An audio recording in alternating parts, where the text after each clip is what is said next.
I never thought I would hand my husband divorce papers during what was supposed to be our vow renewal ceremony. But that's exactly what happened when his assistant stood up and announced she was carrying his child. It's strange how your entire life can implode in a matter of seconds, leaving you to make split-second decisions you never prepared for. I can still hear the collective gasp from our guests, feel the floor dropping beneath me, and see the look of horror on my husband's face. Not at being caught, but at being exposed. Before we jump back in, tell us where you're tuning in from, and if this story touches you, make sure you're subscribed, because tomorrow I've saved something extra special for you. My name is Elaine Westbrook, and until 6 months ago, I thought I had the perfect life. I was married to Gregory Westbrook, a rising investment banker who had just made partner at Harrington Price, one of Lakeside Harbor's most prestigious firms. We lived in a beautiful colonial home in the affluent Oakwood neighborhood with our 2 children, Lily and Ben, ages 13 and 10. After 15 years of marriage, we had built what I believed was an unshakable foundation. Greg had been my college sweetheart. We met during sophomore year when he literally bumped into me at the campus library, causing me to drop an armful of books on his foot. It was the kind of meet cute that made for perfect anniversary toasts. I had put my own career as an interior designer on hold when Lily was born, shifting to occasional freelance projects while I focused on raising our family. It wasn't always easy, but it felt like a partnership. Greg worked long hours, but he always made time for family dinners on Sundays and never missed the children's important events. I managed our home life, supported his career, hosted the firm's holiday parties, and created the warm, loving environment we all thrived in. Or so I thought. The idea for a vow renewal ceremony came from Greg. We were approaching our 15th wedding anniversary, and he suggested we celebrate by reaffirming our commitment to each other. 15 years is a milestone worth celebrating, Ellie, he said one evening as we sat on our back porch, sharing a bottle of wine after the kids had gone to bed. Let's do something special. Let's remind ourselves and everyone we love why we chose each other. I was touched by his sentimentality. It wasn't something Greg showed often. He was more practical than romantic, which made this suggestion all the more meaningful. I threw myself into the planning with enthusiasm, booking the Lakeside Pavilion, a stunning glass-walled venue overlooking the harbor. I carefully selected flowers that matched our original wedding colors, found a caterer who could recreate our wedding menu with a modern twist, and even tracked down our original photographer. "You're going all out," my sister Catherine remarked, when I showed her my plans. "It's almost like planning a second wedding." "Greg deserves it," I replied confidently. "We deserve it. 15 years isn't easy, and I want to celebrate that we made it this far, still strong, still in love." Catherine gave me an odd look but quickly smiled. "Of course, it's going to be beautiful." In hindsight, I should have paid more attention to that momentary hesitation in her eyes. 3 weeks before the ceremony, I was at Greg's office to meet him for lunch, something we tried to do at least once a month. I arrived early and decided to surprise him. As I approached his office, I noticed his assistant, Vanessa Hill, wasn't at her desk. Vanessa had joined the firm about 2 years ago, a brilliant MBA graduate with sharp instincts for investment banking and a work ethic that matched Greg's. He often praised her dedication, sometimes joking that she would probably take his job one day. I thought nothing of her absence as I approached Greg's door, which was slightly ajar. Just as I was about to knock, I heard Vanessa's voice from inside. "We need to talk about what happens after the baby comes," she was saying, her voice low but clear. "I can't keep this secret much longer, Greg. I'm already showing." I froze, my hand suspended mid-air. I know, Greg replied, his voice tired and strained in a way I'd never heard before. "Just give me until after this vow renewal thing. Ellie's put so much work into it and the kids are excited. Once it's over, I'll figure out how to tell her about us." The world tilted sideways as I stood there, perfectly still, barely breathing. I couldn't see them. Just a sliver of Greg's desk was visible through the crack in the door, but their words painted a picture that shattered the image of my life into 1,000 jagged pieces. "And what exactly will you tell her?" Vanessa asked. "That we've been together for over a year? That we're having a baby? That you're leaving her?" I waited for Greg to deny it, to say this was some kind of misunderstanding, that Vanessa had misinterpreted something between them. Instead, I heard him sigh. "Yes, all of it. But not yet. Please, Van, just a few more weeks." My heartbeat thundered in my ears as I backed away from the door as quietly as possible. I turned and walked robotically to the elevator, pressed the button and stepped inside, my movements mechanical. Only when the doors closed did I allow myself to breathe, and with that breath came the first wave of pain so intense I had to grab the railing to keep from collapsing. Somehow I made it to my car. I sat there for what felt like hours, staring unseeing at the dashboard as text messages from Greg rolled in. "Where are you? Thought we were meeting for lunch." And later, everything. "Okay, call me when you can." I didn't call. I couldn't speak to him, not yet. Not until I figured out what to do with this knowledge that had cleaved my life in two, before and after. My husband of 15 years, the father of my children, had been having an affair with his assistant.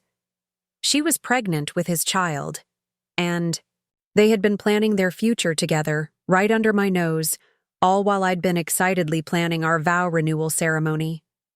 The irony was almost too cruel to bear. That evening, I went through the motions of normal family life with an eerie calm that scared even me. I prepared dinner, helped Ben with his science project, listened to Lily talk about her volleyball practice.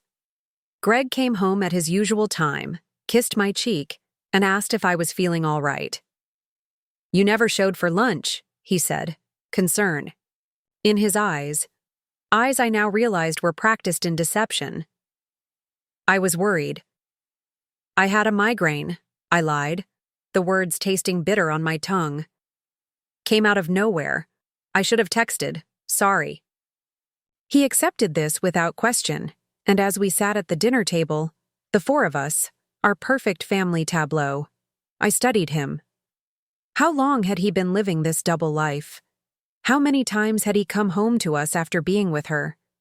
How had I missed the signs? That night, after Greg fell asleep, I slipped out of bed and went to his home office. I had never been the type to snoop, had always respected his privacy, but those boundaries seemed irrelevant now. His phone was charging on his desk, and for the first time in our marriage, I picked it up and entered his passcode, our anniversary date, ironically. What I found confirmed everything. Hundreds of text messages between him and Vanessa, dating back nearly 2 years. Photos I could barely look at. Plans for trips they had taken together under the guise of business travel. And more recently, discussions about the baby, about their future together, about how and when to tell me. I felt sick, but beyond the nausea and heartbreak was a growing anger, a sense of betrayal so profound it burned through my shock. I had given this man 15 years of my life. I had put my career on hold to raise our family. I had supported his ambitions, celebrated his successes, stood by him through failures. I had loved him completely, trusted him absolutely. And all the while, he had been building a separate life with someone else. As dawn broke, I made a decision. I wouldn't confront him yet. I wouldn't give him the satisfaction of seeing me fall apart. Instead, I would take control of the narrative that had been happening behind my back. The next morning, I called Catherine. "I need your help," I said when she answered, my voice steadier than I expected. "And I need your discretion." "Ellie? What's wrong?" The concern in her voice nearly broke my composure. "Greg's been having an affair with his assistant. She's pregnant." The silence that followed told me everything I needed to know. Preparing and narrating this story took us a lot of time, so if you are enjoying it, subscribe to our channel. It means a lot to us. Now back to the story. She wasn't surprised. "You knew," I said flatly. Catherine sighed. "I suspected. Tyler saw them together at a restaurant in Westfield a few months ago. They looked intimate. He wasn't sure what to do, whether he should tell you or confront. Greg first. We've been arguing about it ever since." Tyler was Catherine's husband, Greg's friend since college. The knowledge that they had discussed my husband's infidelity, had debated whether to tell me as if it were a hypothetical ethical dilemma rather than my actual life, sent a fresh wave of anger through me. "I see," I said, my voice cold. "Well, now I know. And I need a good divorce lawyer. The best." "Ellie," Catherine began, her voice cautious, "maybe you should think about this. Talk to Greg first. Consider counseling. His assistant is pregnant." "With his child, Kath," I interrupted. "There's nothing to discuss, nothing to salvage. I just need to be smart about what comes next." After a pause, she said, "I know someone. Margaret Chen. She handled Diane's divorce last year. Diane got everything she asked for." "Set up a meeting," I said. "Today, if possible." By the time I met with Margaret Chen that afternoon, the shock had hardened into resolve. I sat in her elegantly appointed office and laid out what I knew. "I want to be strategic about this," I told her. "I don't want a messy, drawn-out battle. I want a clean break, but I want what's fair after 15 years of marriage." Margaret, a sharp-eyed woman in her 50s with an air of formidable competence, nodded. "When do you plan to confront your husband?" I smiled thinly. "During our vow renewal ceremony."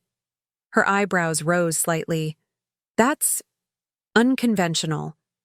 So is having an affair with your assistant and getting her pregnant while planning to renew your vows with your wife," I replied.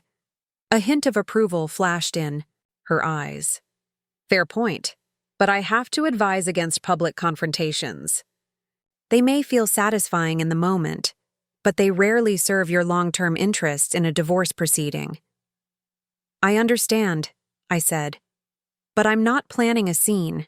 I just want to take back some of the power he's taken from me. He's been writing this story behind my back for 2 years. Now I'm going to finish it. Publicly, yes, but with dignity." We spent the next 2 hours discussing strategy, with Margaret documenting everything I knew about our finances. Greg had always handled the investments, but I had kept myself informed.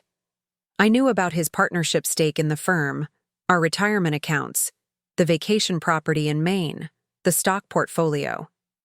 I also knew that Lakeside Harbor was a community, property state, giving me rights to half of everything we had built together.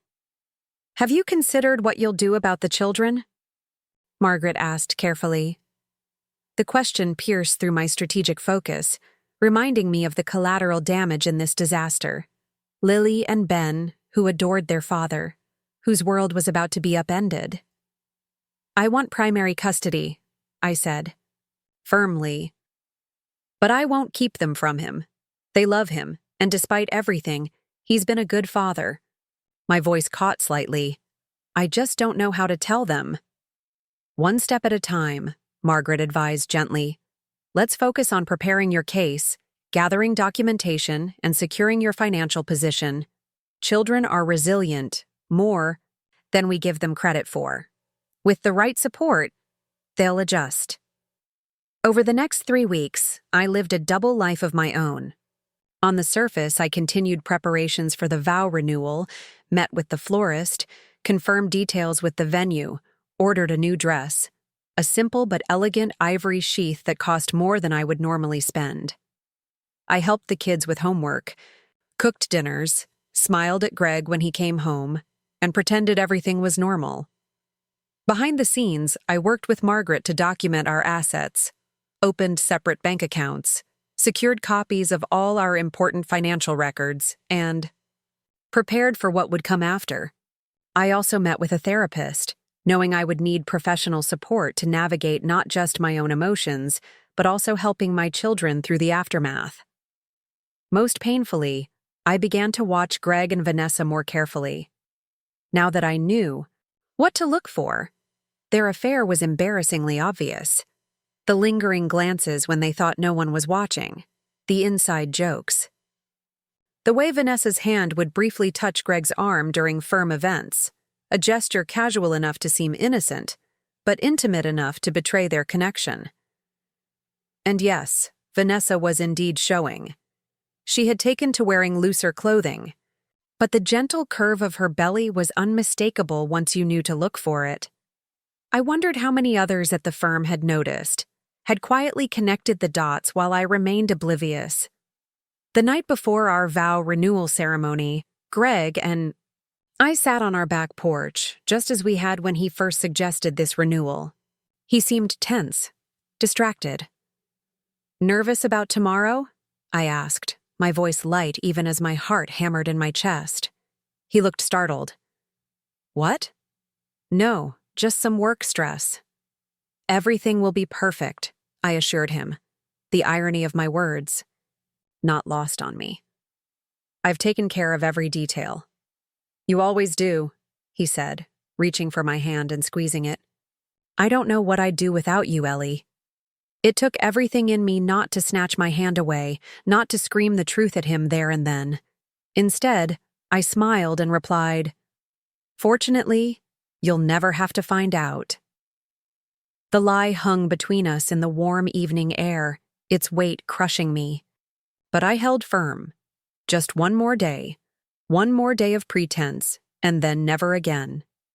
The morning of the ceremony dawned bright and clear, a perfect late spring day.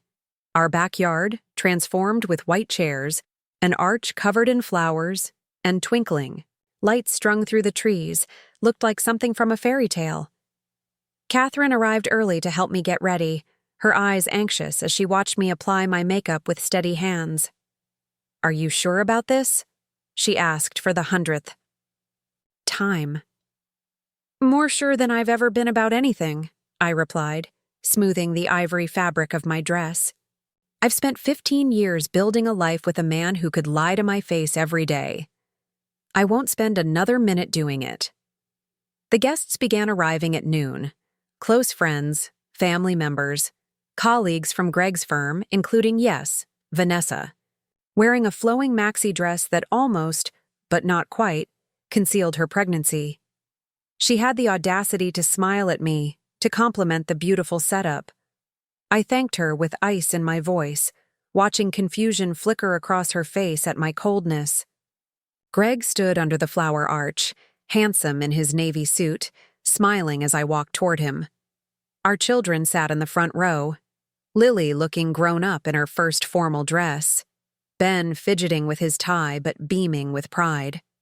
They believed. They were witnessing their parents recommit to a lifetime of love. The thought nearly broke my resolve. But then I remembered what was really happening, what had been happening for years while I remained blind to it, and my determination returned tenfold. The ceremony began. The officiant, a family friend, spoke about enduring love, about honesty, and commitment, each word a fresh cut to my heart. Greg and I had written our own renewal vows, and he went first, his voice steady as he promised continued fidelity, respect, and partnership, promises he had already broken 1,000 times. When it was my turn, I reached into a small pocket hidden in the seam of my dress and pulled out not the vows I had written, but the divorce papers Margaret had prepared. "Greg," I began, my voice clear and carrying across our suddenly silent backyard. I had written vows about trust and honesty, about the life we've built and the future ahead of us. But I think these speak more truly to where we stand today. I handed him the papers, watching confusion, then shock, then horror spread across his face as he realized what he was holding. "What is this?" he whispered, his face draining of color. "Ellie, what are you doing?" I'm doing what you've been planning to do, I replied, raising my voice slightly so everyone could hear. I'm ending our marriage. The difference is I'm doing it honestly, directly, without 2 years of lies and betrayal behind it. A murmur ran through the gathered guests. Out of the corner of my eye, I saw Vanessa's hand go protectively to her belly, saw the panic on her face. I know about the affair, I continued, keeping my voice steady, dignified. I know about the baby. I know about the plans you've been making while I've been planning this ceremony. Greg's face contorted with a mixture of anger and fear. This isn't the place. It's exactly the place. I cut him off. You chose to renew vows you've already broken. You brought your pregnant mistress to witness it. You made this charade public, so the ending should be public too. Gasps and whispers erupted around us. I saw Lily's confused face, Ben's wide eyes, and my heart constricted. This wasn't how I wanted them to find out, but there was no going back now. The terms are fair, I continued, gesturing to the papers in his hands. Half of everything as the law provides. Primary custody of the children, with generous visitation for you. The house goes to me. Your investment portfolio remains yours. Clean, simple, and final. Greg's shock was giving way to anger. You can't do this. I already have, I said quietly. Your signature is all that's needed to avoid dragging this through the courts, to spare our children that additional pain. But make no mistake, Greg, whether you sign today or fight me, for months the outcome will be the same. Our marriage is over. I turned to face our guests, many of whom were watching in stunned silence, others whispering urgently to each other. Vanessa stood frozen, one hand still on her belly, the other covering her mouth. I apologize for the unexpected turn of events, I said, my voice steady. As you can see, today will not be a celebration of renewed vows after all. Instead, it marks the end of a chapter in my life and the beginning of a new one. Thank you for coming, but I think it's best if we conclude here. With that, I turned and walked back down the aisle alone, head high, the hushed whispers and shocked faces a blur around me. Catherine fell into step beside me as I reached the house, slipping her arm through mine in silent support. It wasn't, until we were inside, the door closed behind us, that my composure finally began to crack. My hands shook as I leaned against the wall, the enormity of what I had just done washing over me. The kids, I whispered, tears finally coming. Oh, God. Catherine, what have I done to the kids? What you had to do, she replied firmly, gripping my shoulders. This isn't your fault, Ellie. You didn't create this situation. You just refused to pretend anymore. Outside, I could hear raised voices, Greg's angry protests, guests calling out questions, the general chaos of a social event imploding. But in that moment, in the quiet of my house, soon to be just my house, I felt the first tentative sense of relief breaking through the pain. It was done. The truth was out, and while the road ahead would be difficult, filled with legal battles, emotional conversations with my children, and the painful process of rebuilding my life, I had taken the first step. I had chosen truth over comfortable, lies, dignity over silent suffering. As I waited for what would come next, for Greg to storm in demanding explanations, for my children to come seeking answers, I found myself standing a little straighter. The weight of deception, his and mine, was lifted. Whatever happened now, I would face it honestly, openly, on my own terms. And that, I realized, was its own kind of freedom. The next hour unfolded in a blur of motion and emotion. Greg burst. Through the front door, his face contorted with rage, divorce papers crumpled in his fist. He found me in the kitchen, where Catherine stood protectively at my side. What the hell was that? He demanded, his voice shaking. You couldn't have talked to me privately? You had to humiliate me in front of everyone we know? I met his gaze steadily, surprised by my own calm. The way you humiliated me by bringing your pregnant girlfriend to our vow renewal. Or the way you've been humiliating me for 2 years while carrying on behind my back. His jaw clenched. It's not what you think. Stop. I cut him off, raising my hand. Don't insult me with lies. I heard you and Vanessa in your office. I've seen the texts. I know everything, Greg. The fight seemed to drain from him suddenly, his shoulders sagging as he slumped against the kitchen island. How long have you known? 3 weeks, I replied. Since I came to your office for our lunch date and overheard you discussing your plans for after the baby comes. Understanding dawned on his face. That's why you didn't show up. You heard us. Yes? And then I did what any reasonable person would do. I investigated. Your phone wasn't exactly secure. I picked up my water glass, needing something to do with my trembling hands. 15 years, Greg. 15 years we've been married, and you've been cheating on me with your assistant for the past 2. Outside, I could hear the murmur of departing guests, car doors slamming, engines starting, our perfect celebration dispersing into shock and gossip. Where are the kids? Greg asked, looking around as if just remembering their existence. Catherine's husband took them to get ice cream, Catherine replied coldly. We thought they should be spared the immediate fallout. Greg ran a hand through his hair, looking suddenly lost. This isn't how I wanted this to happen, he said quietly. A bitter laugh escaped me. And how exactly did you want it to happen? Were you planning to wait until after our vow renewal to tell me you were leaving me for your pregnant assistant? Was that the plan? He had the decency to look ashamed. I was going to tell you next week, after the ceremony. I didn't want to ruin my preparation. I finished for him. All my hard work planning the perfect ceremony. How thoughtful of you, Greg. Always considering my feelings. The doorbell rang, cutting through the tension. Catherine went to answer it, returning moments later with Vanessa trailing behind her.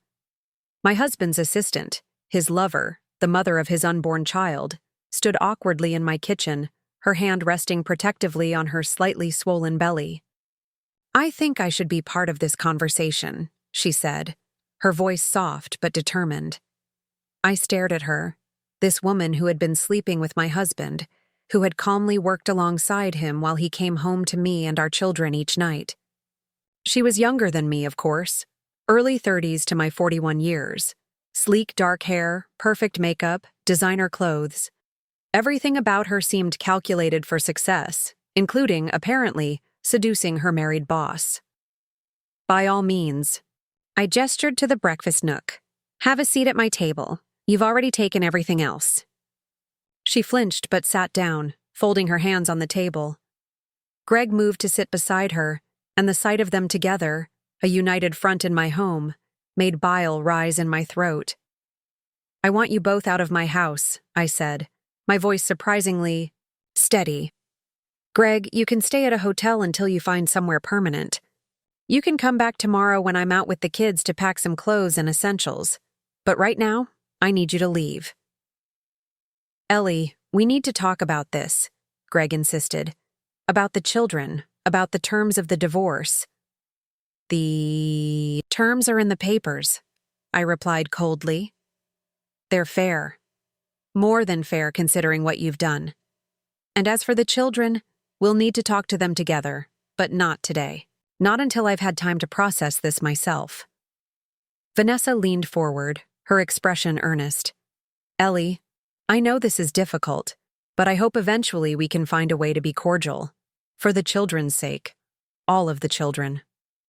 Her hand moved to her belly again, a gesture that sent fresh pain lancing through me.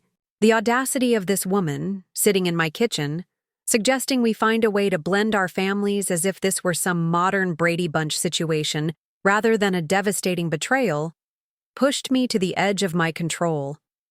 Get out, I said quietly. Both of you, get out of my house before I say something I'll regret. Greg hesitated, then stood. I'll call you tomorrow about the kids, he said, his voice subdued. And Ellie. I'm sorry. I never meant to hurt you.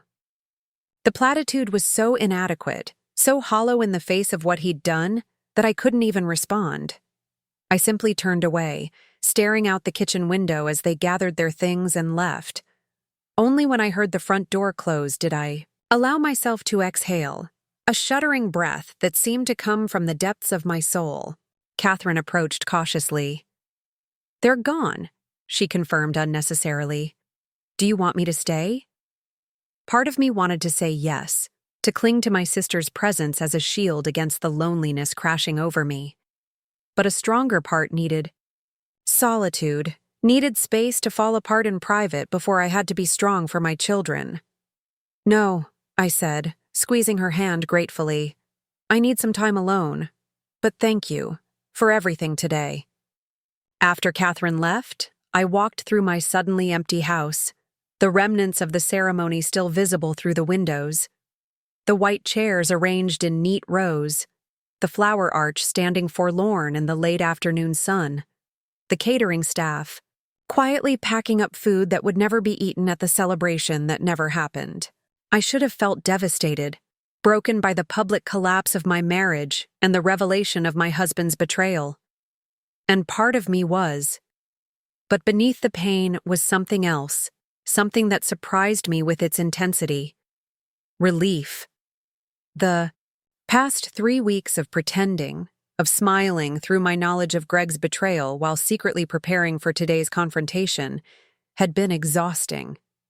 The years before that, of unacknowledged distance growing between us, of doubts I'd pushed aside, of accommodations I'd made to keep our family functioning, suddenly revealed themselves as a different kind of exhaustion, one I hadn't even recognized until it was lifted. The sound of a car door slamming pulled me from my thoughts. Tyler, Catherine's husband, was back with the children. I took a deep breath, straightened my shoulders, and went to meet them, already crafting in my mind the gentle version of the truth I would share with them tonight. Not everything. They were too young for all the painful details, but enough to help them understand that our family was changing, that it wasn't their fault, and that both their father and I would always love them. It would be the first of many difficult conversations in the days and weeks ahead. But as I opened the door to my children's confused faces, I knew with absolute certainty that I had done the right thing. No more living with lies, no more pretending.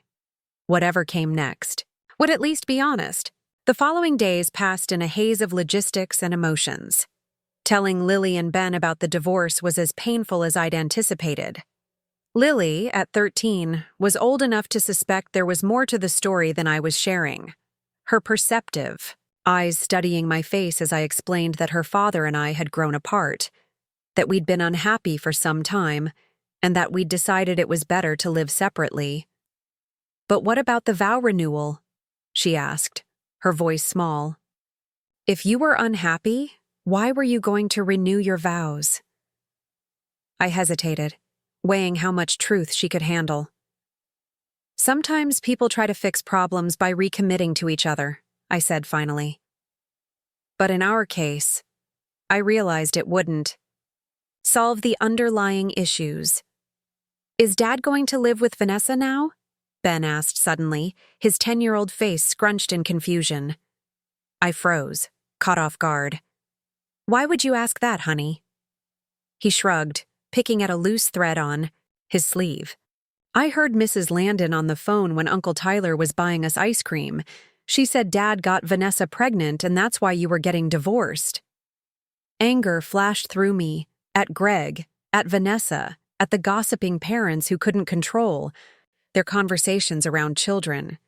But I pushed it down, focusing on my son's needs. Your father and Vanessa have become very close, I said carefully. And yes, they're going to have a baby together. That's part of why Dad and I are separating. But the important thing is that we both love you and Lily very much, and that won't ever change. So we'll have a half-sibling? Lily asked, her analytical mind already processing the implications. Yes, I confirmed. But that doesn't change who you are to each other, or to us. The conversation continued, winding through their fears and questions, my heart breaking at their confusion even as I admired their resilience. By the time we finished talking, both children seemed, if not accepting, at least understanding of the basic situation. They were sad, but not devastated, worried but not terrified. It was the best I could hope for under the circumstances. That night. After they were in bed, I called Margaret Chen to update her on the situation. "He hasn't signed the papers yet," I told her, keeping my voice low despite being alone in my bedroom. "But he didn't reject them outright either." "That's actually a good sign," Margaret replied. "In my experience, the theatrical approach often shocks them into compliance, especially when they know they're in the wrong. Give it a few days. Let him consult with his own attorney.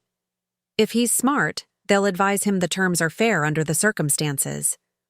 I sighed, sinking onto the edge of my bed. "And if he's not smart?"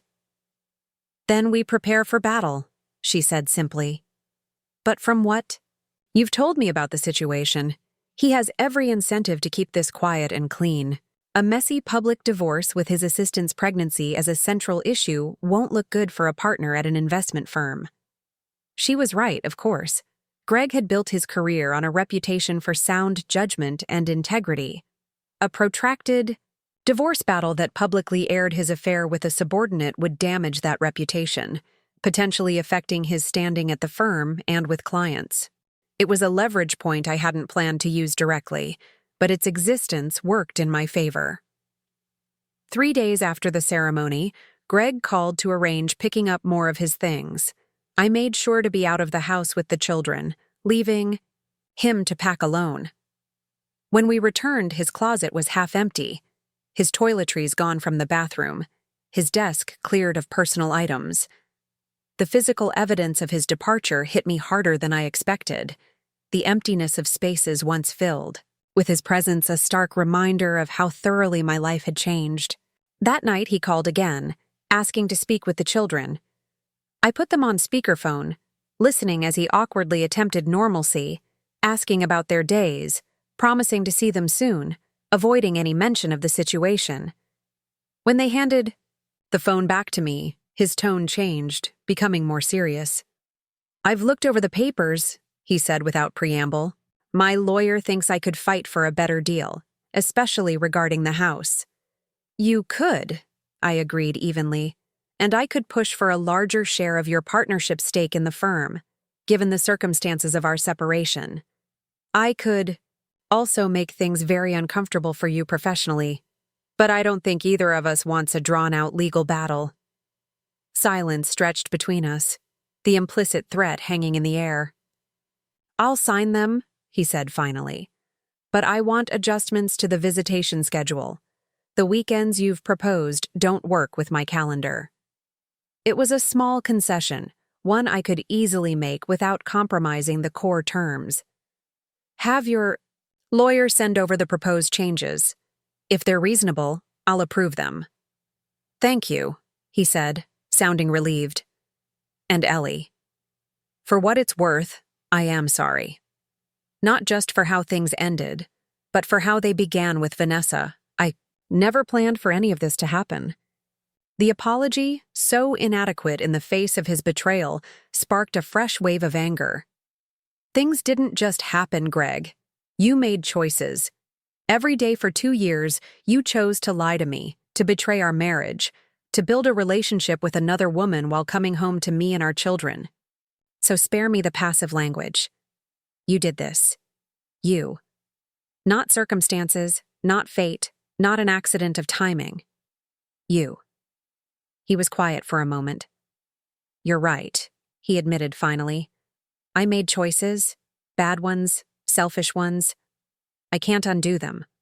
All I can do now is try to minimize the damage to the kids." "On that at least we agree," I said, suddenly exhausted by the conversation. "Good night, Greg." As I hung up, I realized it was the most honest exchange we'd had in years, possibly in our entire marriage. The irony wasn't lost on me. Only in its dissolution had our relationship finally achieved the authenticity I'd always thought we shared. The following week brought its own challenges. Word of our dramatic separation had spread through our social circle, resulting in an awkward dance of friends and acquaintances unsure how to react. Some reached out immediately with offers of support and expressions of shock. Others maintained a conspicuous silence, either unsure which side to take, or embarrassed by their knowledge of gossip they hadn't shared with me. My closest friend, Rachel, appeared on my doorstep the day after the ceremony with a bottle of wine and an overnight bag. "I'm staying tonight," she announced, brushing past me into the foyer. "No arguments. You shouldn't be alone right now." I hadn't realized how much I needed her presence until she was there, pouring wine in my kitchen, ordering dinner for us, creating a space where I could finally break down. And break down I did, the carefully maintained composure of the past weeks crumbling as I sobbed in her arms, releasing the pain and rage and humiliation I'd been holding at bay. "I can't believe he did this," I cried, the wine making my emotions flow more freely. 15 years, Rachel. 2 children. And he throws it all away for a younger woman. The most cliché midlife crisis imaginable. Rachel stroked my hair, letting me vent without interruption. Only when my tears subsided did she offer her perspective. "You know what amazes me?" she said, refilling our glasses. "Not that Greg cheated. Men cheat all the time, unfortunately. But how you handled it. Most women would have confronted him immediately, thrown his things on the lawn, made a scene, in private. But you took your time, made a plan, consulted a lawyer, and then delivered the most epic public comeuppance I've ever heard of. You're my hero, Ellie." I laughed despite myself, wiping away tears. It wasn't about revenge. Well, not entirely. It was about taking back control of the narrative. He was planning to blindside me after the ceremony, to tell me he was leaving, for his pregnant assistant. After I'd spent weeks planning this elaborate recommitment to our marriage, I couldn't let him dictate the terms of our ending. Rachel nodded approvingly. "And now the firm knows, his friends know, everyone knows that he wasn't just leaving you, he was actively cheating with a subordinate while planning a vow renewal. That takes a special kind of duplicity." "His boss called me yesterday," I revealed, surprising myself with the disclosure. "Richard Harrington himself. He wanted to express his concern and check on me." Rachel's eyes widened. "Really? What did he say?" "He was very careful with his words, but reading between the lines, I think the firm is doing damage control. He emphasized that relationships between supervisors and their direct reports are strongly discouraged, which I took to mean Vanessa will be reassigned or asked to leave." "Good," Rachel said firmly. "Actions have consequences." I sighed, swirling the wine in my glass. I don't even care about that part anymore. Let them be together. Let them have their baby and their life. I just want to get through this divorce as quickly and cleanly as possible for the kids' sake. "And for your sake," Rachel reminded me gently. "You deserve to move forward, Ellie. To start fresh without his betrayal hanging over you."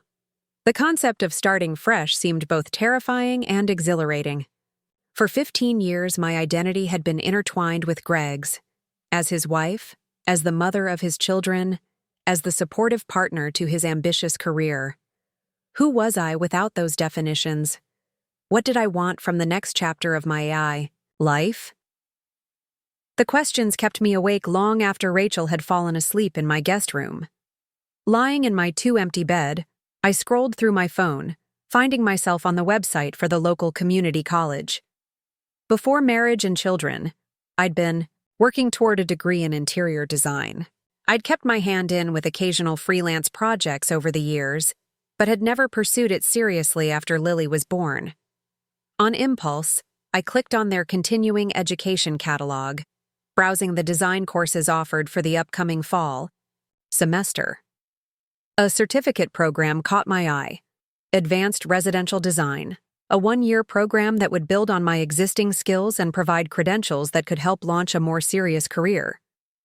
For the first time since discovering Greg's betrayal, I felt a flutter of excitement unrelated to anger or vindication.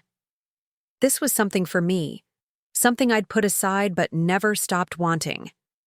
With Greg's financial support secured in the divorce agreement and the children old enough to be more independent, perhaps now was the time to reclaim that dream.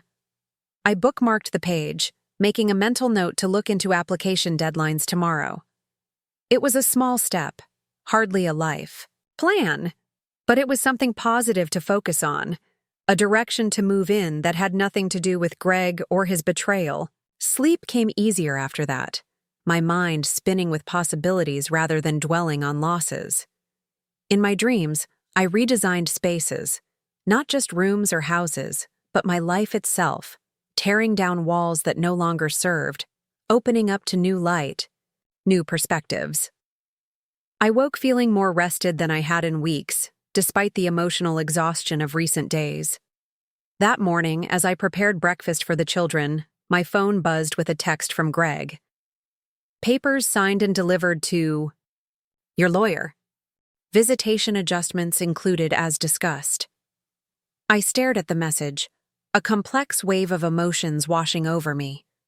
Relief, certainly. The divorce would proceed without a fight, the terms I'd established largely intact, but also a strange sense of finality, of a door firmly closing on a chapter of my life I'd thought would continue indefinitely. "Mom, are you okay?" Lily asked, studying my face with her perceptive gaze as she entered the kitchen. I smiled, tucking my phone away. "Yes, sweetheart, actually I think I am." And to my surprise, it wasn't a lie. The road ahead would be challenging, co-parenting with Greg and inevitably Vanessa, rebuilding my professional identity, helping my children adjust to our new reality. But for the first time, I could see beyond the pain of betrayal to the possibility of a different kind of future, one I would shape on my own terms. As I poured cereal for Ben and helped Lily pack her lunch for school, I found myself making mental lists, calls to make, research to conduct, appointments to schedule. I would need to meet with Margaret again to review the signed papers. I wanted to look into the design program at the community college. I should schedule appointments with a financial advisor to ensure I manage the divorce settlement wisely. Each item on my mental list represented a step forward, away from the marriage that had defined me for 15 years, and toward whatever came next. It wouldn't be the life I'd planned, the one I'd believed in right up until 3 weeks ago. But it would be mine, built with intention rather than deception, and there was power in that knowledge, a power no one, not even Greg, could take away. When the kids were off to school and I had the house to myself, I opened my laptop and began researching the design program in earnest. The fall semester started in just 4 months. If I was going to do this, I needed to move quickly, to complete the application, gather my portfolio of freelance work, possibly take some prerequisite courses over the summer. As I typed out notes and bookmarked pages, my phone rang. An unknown number. I almost let it go to voicemail, too focused on my research to deal with likely spam. But something made me pick up. "Elaine Westbrook speaking," I answered, bracing for a sales pitch. "Mrs. Westbrook, this is Amanda Lowell," came a woman's voice. "I don't know if you remember me. I was at your event last weekend. I'm a friend of the Hartmans." I vaguely recalled her, a stylish woman in her 60s who had complimented my dress before the ceremony. "Yes, of course," I lied smoothly. "How can I help you, Mrs. Lowell?" "Call me Amanda, please," she said warmly. "I know this is unusual, but I was wondering if you might be available for coffee sometime this week. I have a proposition I'd like to discuss with you." Curiosity piqued, I checked my calendar. "I could do tomorrow afternoon, around 2? "Perfect," she replied. "Do you know the Bluebird Cafe on Maple Street?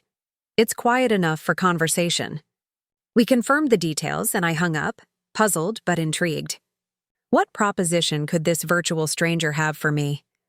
Was it related to the divorce somehow? A potential client for freelance design work who had seen my home at the aborted ceremony? Whatever it was, it represented something I hadn't expected. An opportunity arising directly from what I'd assumed was the most humiliating moment of my life. Perhaps there was something to be said for public honesty after all, painful as it had been at the time. That evening, as I heated leftovers for dinner, my phone buzzed again with a text from Greg. "Kids this weekend still? Friday 6 to Sunday 6? I texted back a simple, "Yes," our communication already evolving into the terse, practical exchanges of divorced parents. It felt strange, this new relationship forming from the ashes of our marriage, but not as painful as I might have expected. There was clarity in our current interactions that had been missing for years, perhaps always. The doorbell rang as I was setting the table, and I frowned, not expecting visitors. Through the peephole, I saw Vanessa standing on my porch, alone, her expression anxious. For a moment, I considered pretending I wasn't home. The last person I wanted to speak with was my husband's pregnant mistress, but curiosity and a certain perverse desire to face this head-on made me open the door. "Vanessa," I said coolly.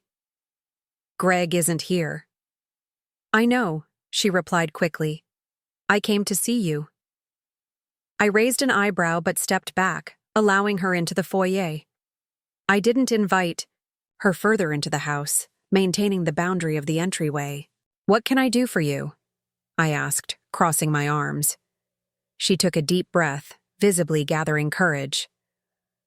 "I wanted to apologize, not for loving Greg, I can't apologize for that, but for how everything happened, for the deception, for the vow, renewal, for all of it.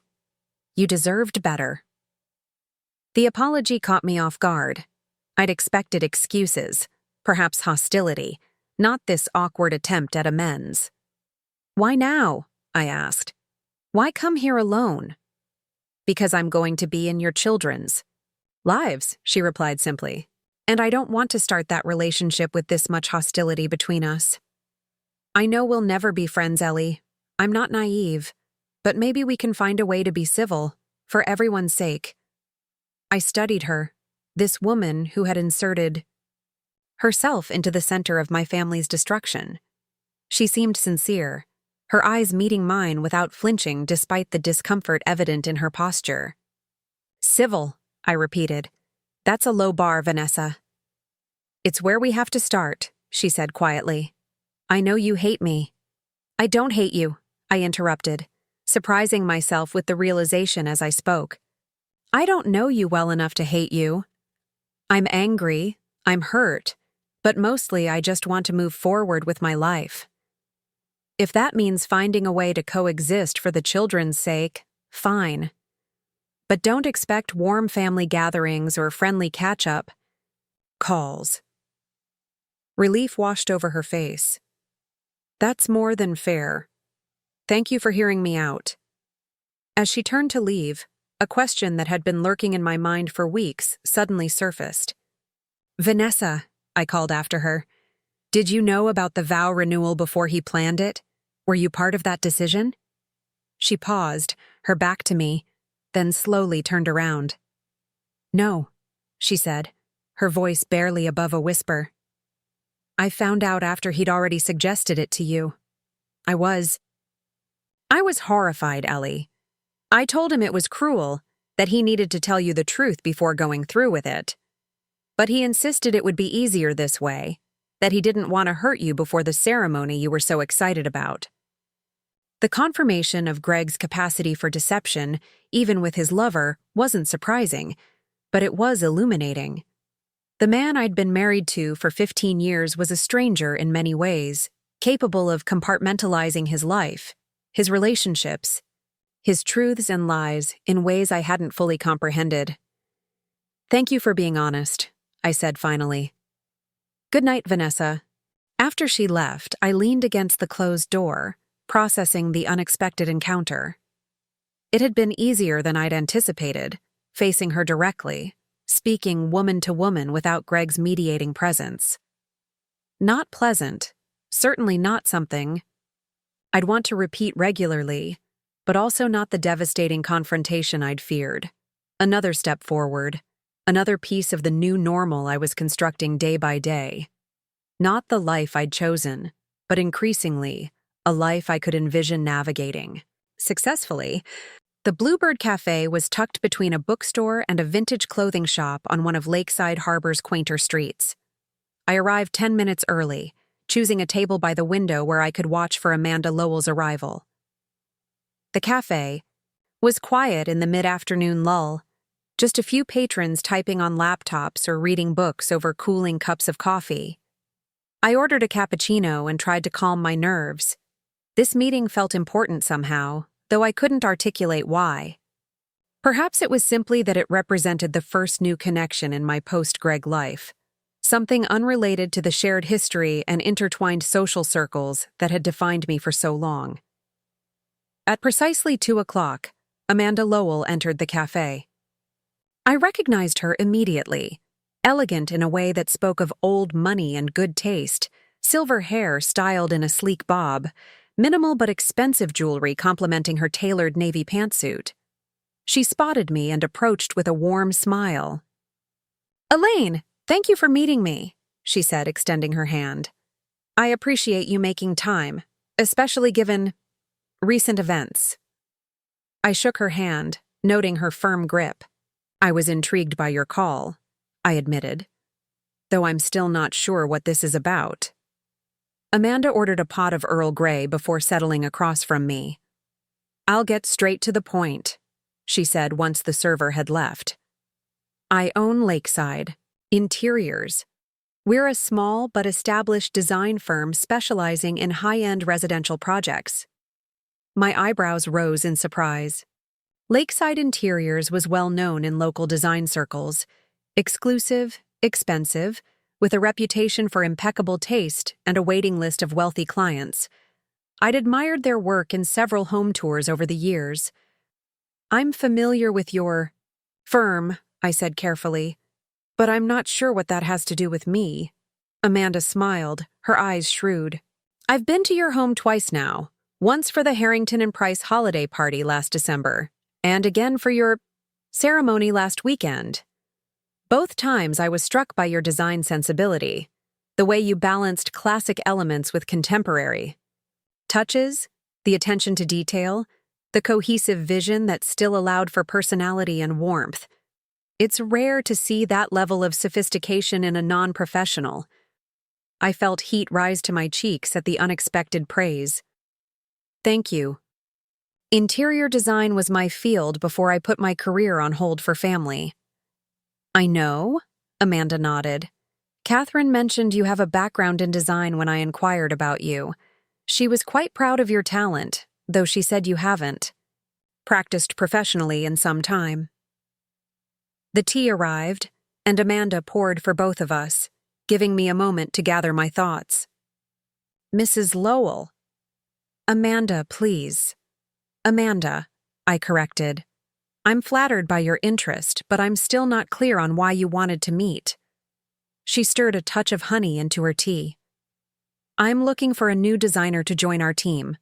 One of our senior designers is retiring at the end of the summer, and we need someone with both technical skills and an innate sense of style to take on some of our more significant clients."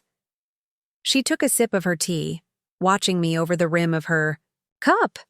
"I think you might be that person." I nearly choked on my cappuccino. "Me? But I haven't worked professionally in over a decade. My degree isn't even completed." "Credentials are important," she interrupted smoothly. "And we can address that. But what can't be taught is taste, vision, and the ability to translate a client's needs into a cohesive design concept. You have those qualities in abundance, based on what I've seen." My mind raced with objections, my outdated skills, my responsibilities to the children, the emotional upheaval of my current situation. Yet beneath the practical concerns, a spark of excitement ignited. This was an opportunity I would never have imagined possible just weeks ago. "I'm in the middle of a divorce," I said bluntly. "My life is complicated right now. Amanda's expression softened slightly. I'm aware of your situation.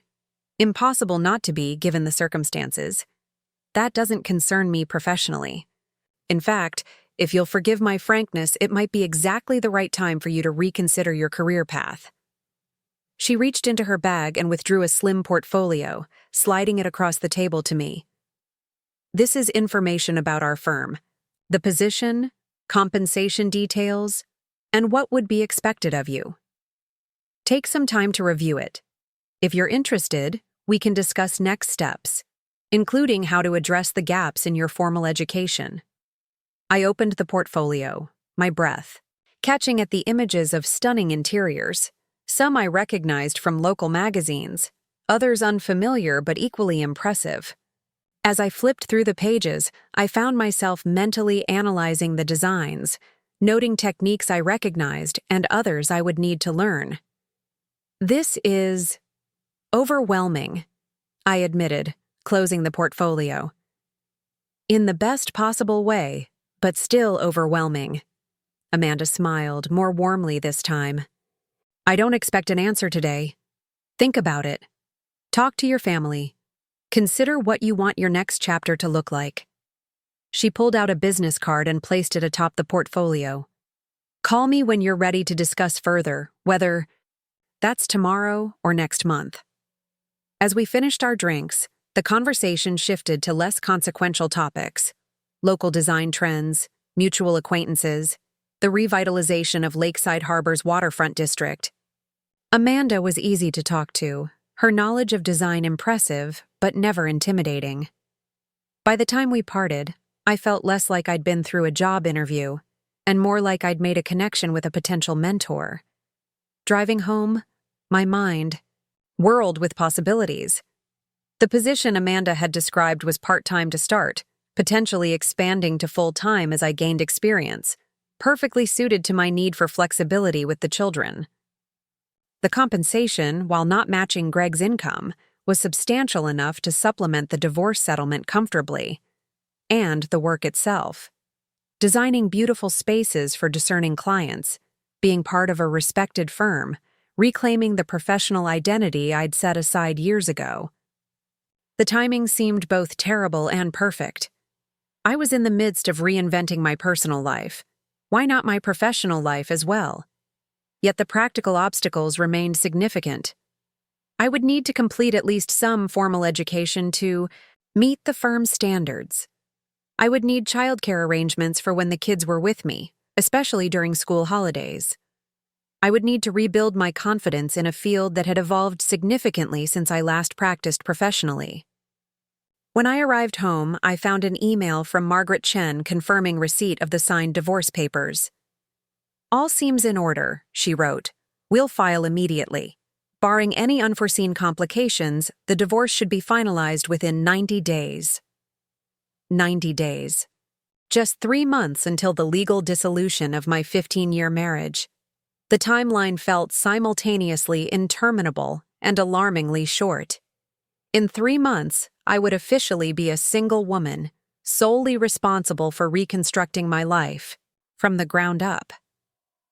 I pulled out the portfolio Amanda had given me, spreading its contents across the kitchen island. The position would begin in September, coinciding almost exactly with the finalization of my divorce. Was it a sign, this alignment of endings and beginnings, or merely coincidence? My phone buzzed with a text from Catherine. How did the meeting go? Call me. I smiled, unsurprised that my sister had connected the dots between Amanda's interest and our meeting today. I dialed her number, suddenly eager to share this unexpected development. So?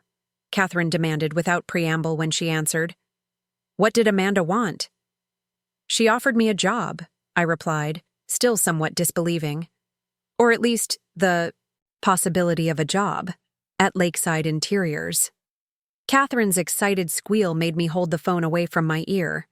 I knew it. When she asked about your design background at the ceremony, I had a feeling. This is perfect, Ellie. It's not that simple, I cautioned, though her enthusiasm was contagious. I'd need to complete some courses, update my skills, figure out childcare. All solvable problems, Catherine interrupted. The question is, do you want it? Did I? The prospect of returning to a field I'd loved, of having an identity beyond wife and mother, of financial independence beyond what the divorce settlement provided, it was tantalizing. Frightening, yes, but exhilarating too. I think I do, I admitted quietly. I really think I do. Then make it happen, Catherine said firmly. You've always put everyone else first. Greg, the kids, even me sometimes. It's your turn now, Ellie. Claim this for yourself. Her words resonated deeply, touching something that had been dormant within me for too long. She was right. I had spent years subordinating my needs and desires to those of my family, particularly Greg's career ambitions. It wasn't that I regretted the choices I'd made. I treasured the time I'd had with my children, the home I'd created for us, but somewhere along the way, I'd lost sight of my own dreams. I'm going to call the community college tomorrow, I decided. See what courses I need and if I can start this summer. That's my sister, Catherine said proudly. The one who handed her cheating husband divorce papers at their vow renewal. You're stronger than you know, Ellie. After we hung up, I sat at the kitchen island for a long time, alternating between examining the Lakeside Interiors portfolio and researching the community college's design program on my laptop. By the time the kids returned from their after-school activities, I had compiled a list of courses I would need, mapped out a potential schedule that would work around their needs, and started drafting an email to Amanda expressing my interest in the position. The next morning, I dropped the children at school and drove directly to the community college.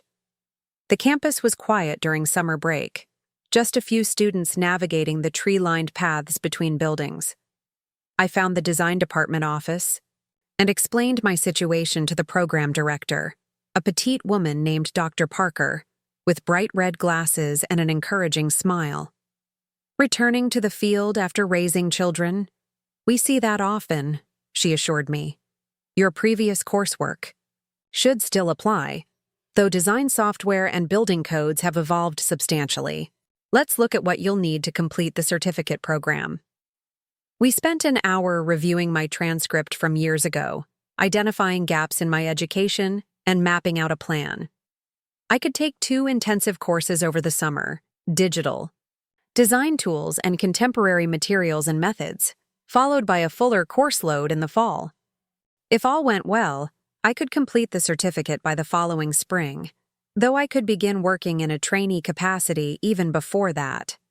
Most firms are looking for a combination of credentials and real-world experience, Dr. Parker explained. If Lakeside Interiors is already interested in you, that's significant. They have a reputation for recognizing talent. I left the meeting with registration paperwork, a reading list to help me prepare for the summer courses, and a growing sense of purpose. This was happening. I was reclaiming not just my independence from Greg, but my professional identity, my creative passion. As I walked to my car, my phone rang, Greg's number flashing on the screen. I considered letting it go to voicemail, still struggling to navigate our new dynamic, but ultimately answered. Ellie. He sounded oddly formal. Do you have a minute? To talk? I'm just leaving the community college, I said, unlocking my car. What's up? The community college? The surprise in his voice was evident. Why are you there? I hesitated, unsure how much of my plans I wanted to share with him, but there was no real reason for secrecy. I'm enrolling in courses to complete my design certificate. I'm pursuing some professional opportunities. Oh, a pause. That's good. That's great, actually. You always had talent in that area. The compliment, unexpected and seemingly sincere, caught me off guard. Thank you. Was there something specific you needed? He cleared his throat. Yes, actually. I wanted to let you know that Vanessa and I have found an apartment. It's in Westridge, about 15 minutes from the house. Close enough for easy transitions with the kids, but not too close to be uncomfortable.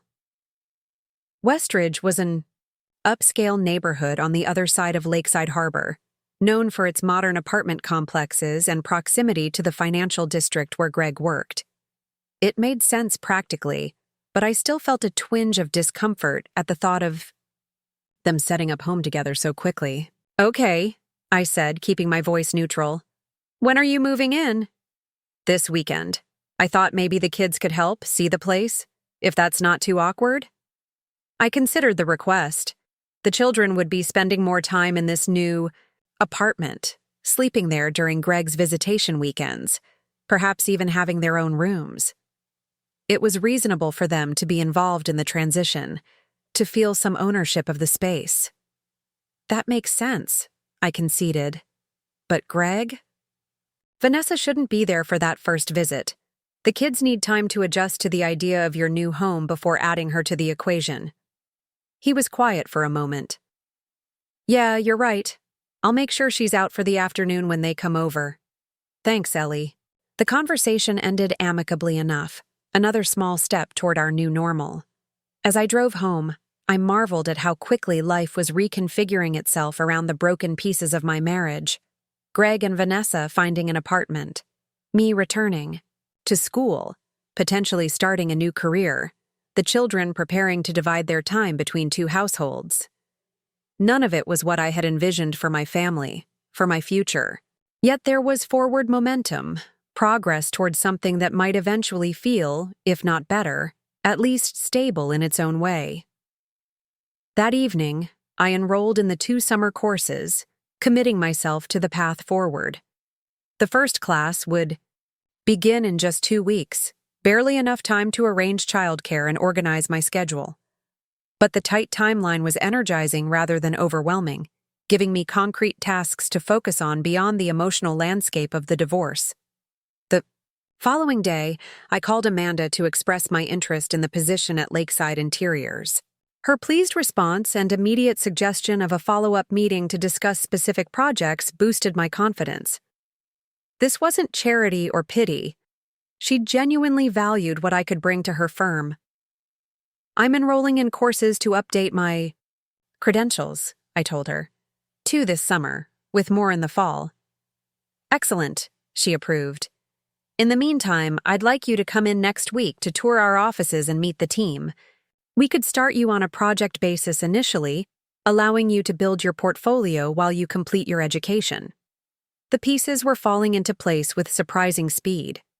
By Friday, I had registered for classes, scheduled a proper interview at Lakeside Interiors, and arranged for Catherine to watch the children during my class times. The momentum felt right, necessary even, a counterbalance to the dissolution of my marriage. Saturday morning, Greg picked up Lily and Ben to help him move into the new apartment. I stood in the driveway watching them pile into his car, a lump in my throat, despite the practical necessity of the arrangement. This was the first tangible evidence of our new separate lives. My husband, soon-to-be ex-husband, establishing a home that wasn't mine, that I would never live in or help decorate or make memories in. "We'll be back by dinner," Greg promised, loading their overnight bags into the trunk. Another first, the children packing to stay elsewhere, a ritual that would become routine in our co-parenting future. "Have fun," I said, forcing brightness into my voice. "Call if you need anything." As they drove away, I stood in the driveway a moment longer, allowing myself to feel the ache of this transition. Then I squared my shoulders and went back inside. I had my own plans for the day, reviewing the preparatory materials for my summer courses, organizing my home office into a proper study space, beginning the portfolio Amanda had requested for my interview. The house felt eerily quiet without the children's presence, a preview of what every visitation weekend would feel like going forward. I put on music to fill the silence and spread my design materials across the dining room table, deliberately, choosing this central space rather than hiding away in a spare bedroom. This house was mine now, to use as I needed, to reshape according to my new reality. By mid-afternoon, I was deeply absorbed in my work, sketching design concepts and making notes on material samples. The doorbell's sudden ring jolted me from my concentration. I wasn't expecting visitors, and for a moment I considered ignoring it, reluctant to break my productive flow. But curiosity won out. I opened the door to find Rachel standing on my porch, a bottle of wine in one hand and a bag from our favorite bakery in the other. "Reinforcements," she announced, holding up her offerings. "I figured your first kid-free Saturday might need some company." The thoughtfulness of her gesture brought unexpected tears to my eyes. "You're the best," I said, pulling her into a hug. "Come in. Fair warning, I've turned the dining room into Design Central." Rachel surveyed my workspace with approval as she poured us each a glass of wine. "Look at you, back in your element. How does it feel?" "Terrifying," I admitted, accepting the glass. "Exciting? Overdue." She peered at my sketches, nodding appreciatively. "These are good, Ellie. Really good. I'd forgotten how talented you are." We settled in the living room, wine and pastries between us, and I told her about the potential position at Lakeside Interiors, the courses I was taking, the unexpected way my professional path was opening up in the wake of personal devastation. "It's like the universe is saying, 'Sorry about your husband being a cheating ass. Here's a dream job to make up for it,'" Rachel observed, making me laugh despite myself. "I wouldn't go that far," I said. "Nothing's guaranteed. I have to complete. The courses impress Amanda and her team, prove I can handle the work while managing single parenthood. There are 1,000 ways this could go wrong." Rachel studied me over the rim of her wine glass. "But you're going for it anyway. That's the Ellie I haven't seen in years, the one who takes risks, who believes in herself." Her words gave me pause. Had I lost that part of myself in my marriage? Had I become so focused on supporting Greg's ambitions, on creating the perfect home, the perfect family image, that I'd forgotten how to pursue my own dreams? "I think I needed this," I said slowly, the realization forming as I spoke. Not the humiliation or the betrayal, obviously, but the push to reclaim myself, to remember who I am beyond being Greg's wife or Lily and Ben's mother. Rachel reached over to squeeze my hand. "Silver linings in the shitstorm?" I laughed, grateful for her ability to cut through sentiment with humor. "Something like that." We spent the rest of the afternoon talking, laughing, reminiscing about our pre-marriage days when we'd shared an apartment during college, both of us pursuing creative fields with passion and ambition.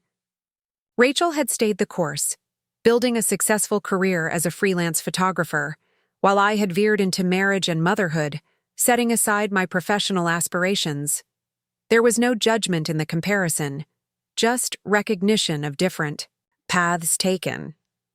And now, it seemed, my path was curving back toward my original direction, albeit with 15 years of life experience, both good and painful, shaping my perspective. By the time Rachel left, the sun was setting, bathing my scattered design materials in golden light. I didn't pack them away but left them spread across the dining table, a visible reminder of my commitment to this new direction. Let the children see when they returned. Let them understand that their mother was more than the roles they'd always known her in. It would be good for them, especially Lily, to witness a woman reclaiming her ambitions after focusing on family for so long. The thought of my daughter made me reach for my phone. Greg had sent a few photos throughout the day, the kids exploring their new rooms in the apartment, helping assemble furniture, ordering pizza for dinner. They looked happy, engaged in the adventure of setting up the new space. I texted back, "A simple, looks fun, see you soon," maintaining the cordial co-parenting tone we were establishing. As I prepared for bed that night, alone in the house that had once contained my entire family, I was surprised to find I didn't feel lonely. Contemplative, yes. Aware of the enormity of the changes underway, certainly. But also strangely at peace, more comfortable in my solitude than I would have predicted. Perhaps it was because the loneliness had already been present in my marriage, masked by the busyness of family life and the illusion of partnership. Or perhaps it was because for the first time in years, I was reconnecting with a part of myself that had nothing to do with being a wife, a role that had ultimately brought more pain than joy. Either way, as I drifted toward sleep, my mind was full not of what I had lost, but of what I might yet create. New designs, new spaces, a new life, built room by room, choice by choice, with my own hands and vision. Greg returned the children, Sunday evening, both of them chattering excitedly about the apartment, the new furniture, the view from the balcony. I listened attentively, asking questions, validating their enthusiasm while carefully monitoring for any signs of distress beneath the excitement. "Dad says we can decorate our rooms however we want," Lily told me, her eyes bright. "I'm thinking maybe a galaxy theme with stars on the ceiling." "That sounds beautiful," I said sincerely. "Maybe we could look at some ideas online together?" Ben tugged at my sleeve. "Mom, Dad's place has a pool and a game room with ping pong." I smiled, squashing the flicker of inadequacy that threatened. Of course, Greg's new luxury apartment complex had amenities our family home couldn't match. "That's fantastic, buddy. You'll have to practice your ping pong skills." Greg lingered in the foyer, clearly uncertain about the new protocol for these transitions. "They were great," he offered. "Helped a lot with setting things up." "I'm glad," I said, meaning it despite the complexity of emotions swirling beneath the surface. "Thanks for the photos." He nodded, his eyes catching on the design materials still spread across the dining table. "Looks like you were productive too." I was.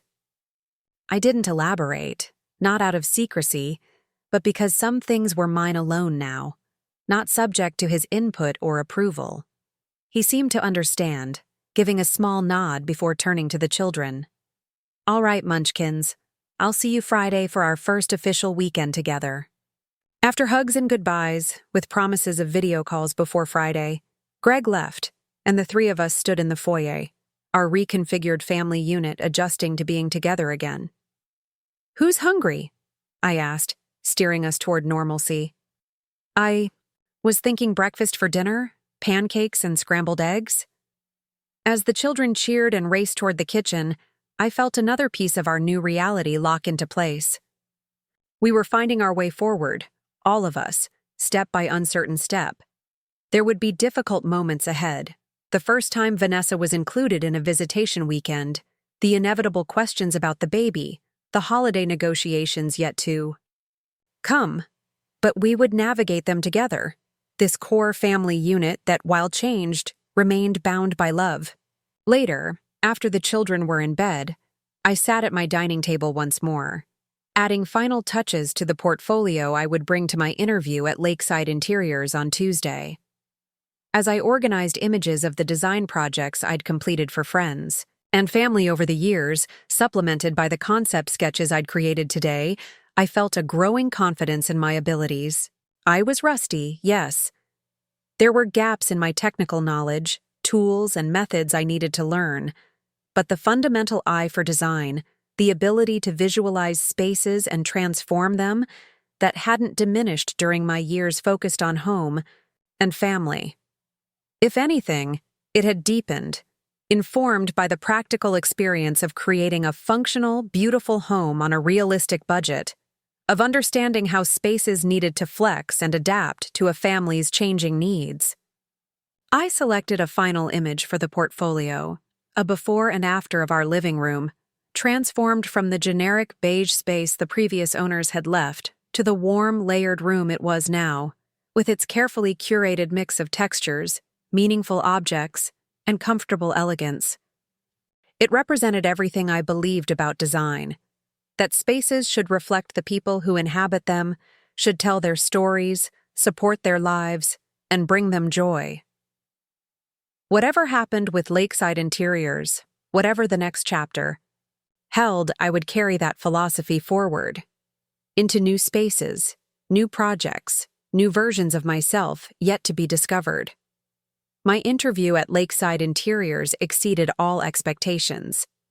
The firm occupied the top floor of a renovated historic building downtown, its interior a masterclass in design, clean lines and modern furnishings complementing the original architectural details. The team, 5 designers plus administrative staff, welcomed me warmly, Amanda's endorsement clearly carrying significant weight.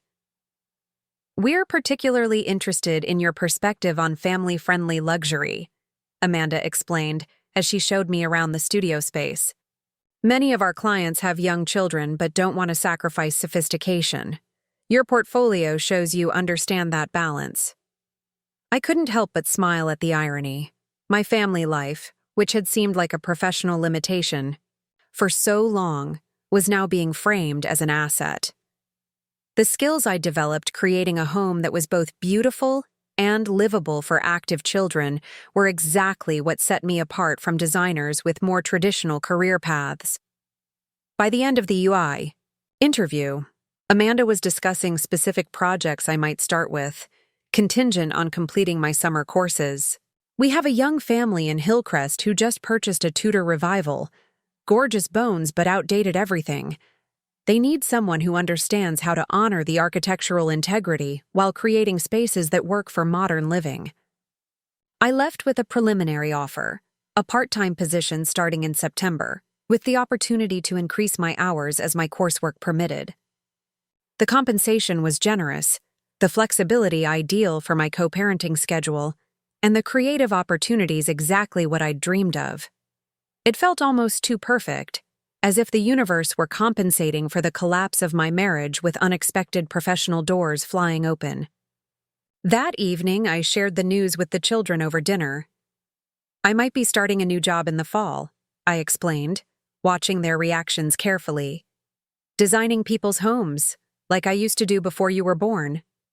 Lily looked up from her pasta, intrigued. "Like on those shows where they surprise people with amazing houses?" I laughed. "Similar, but not on TV. And the clients are involved throughout the process, not surprised at the end." "Will you still be home when we get back from school?" Ben asked, his forehead creasing with concern.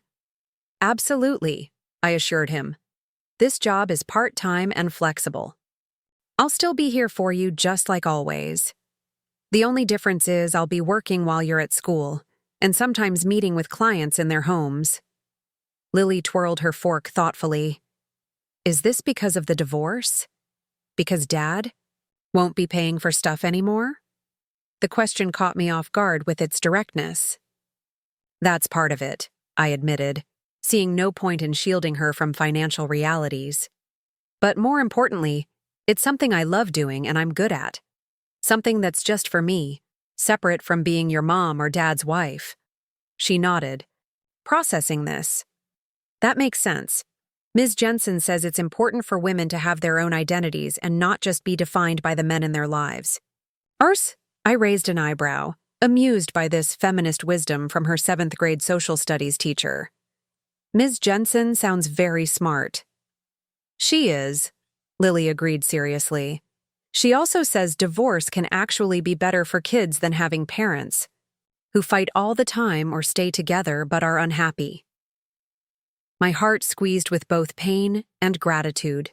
Pain that my daughter was having to process these complex adult issues. Gratitude that she had supportive figures like Ms. Jensen helping her make sense of the changes in her family. "Your teacher is right," I said gently. Sometimes people change, or relationships change, and staying together would make everyone miserable. That doesn't mean the love that created a family wasn't real. Ben, quieter throughout this exchange, finally piped up.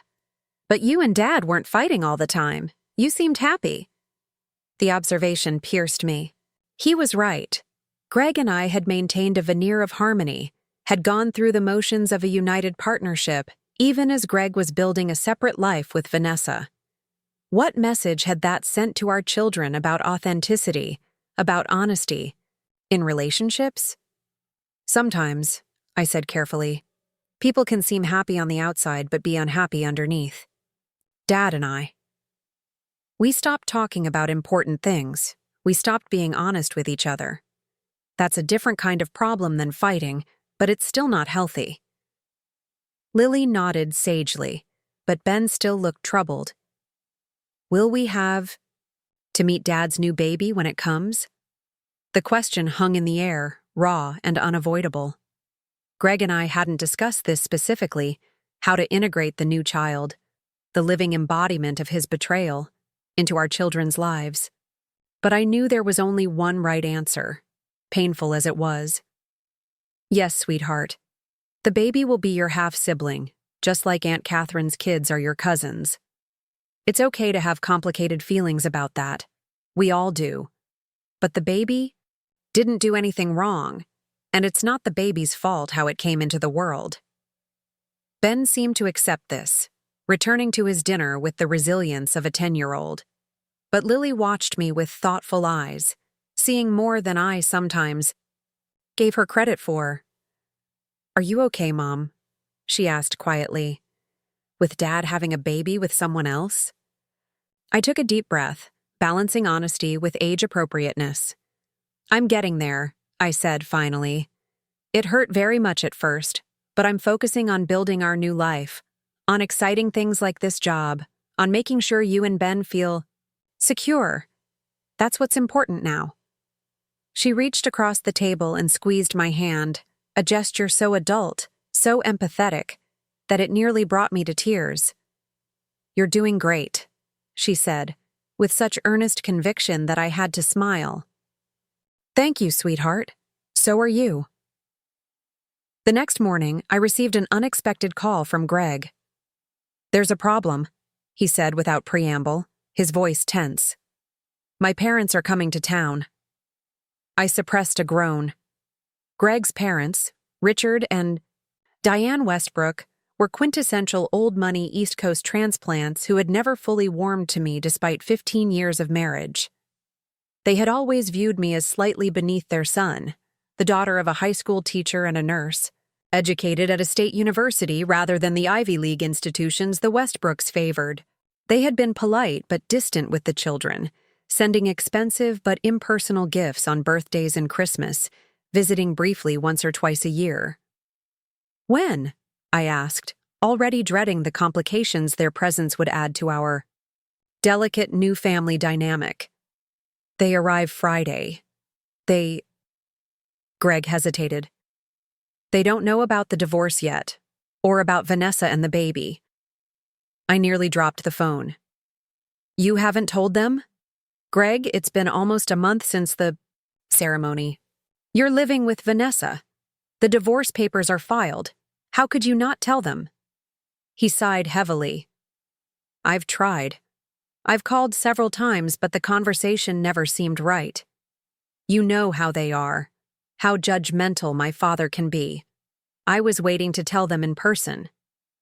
The irony wasn't lost on me. Greg, who had maintained a 2-year deception with his assistant while married to me, was afraid to tell his parents the truth about his life.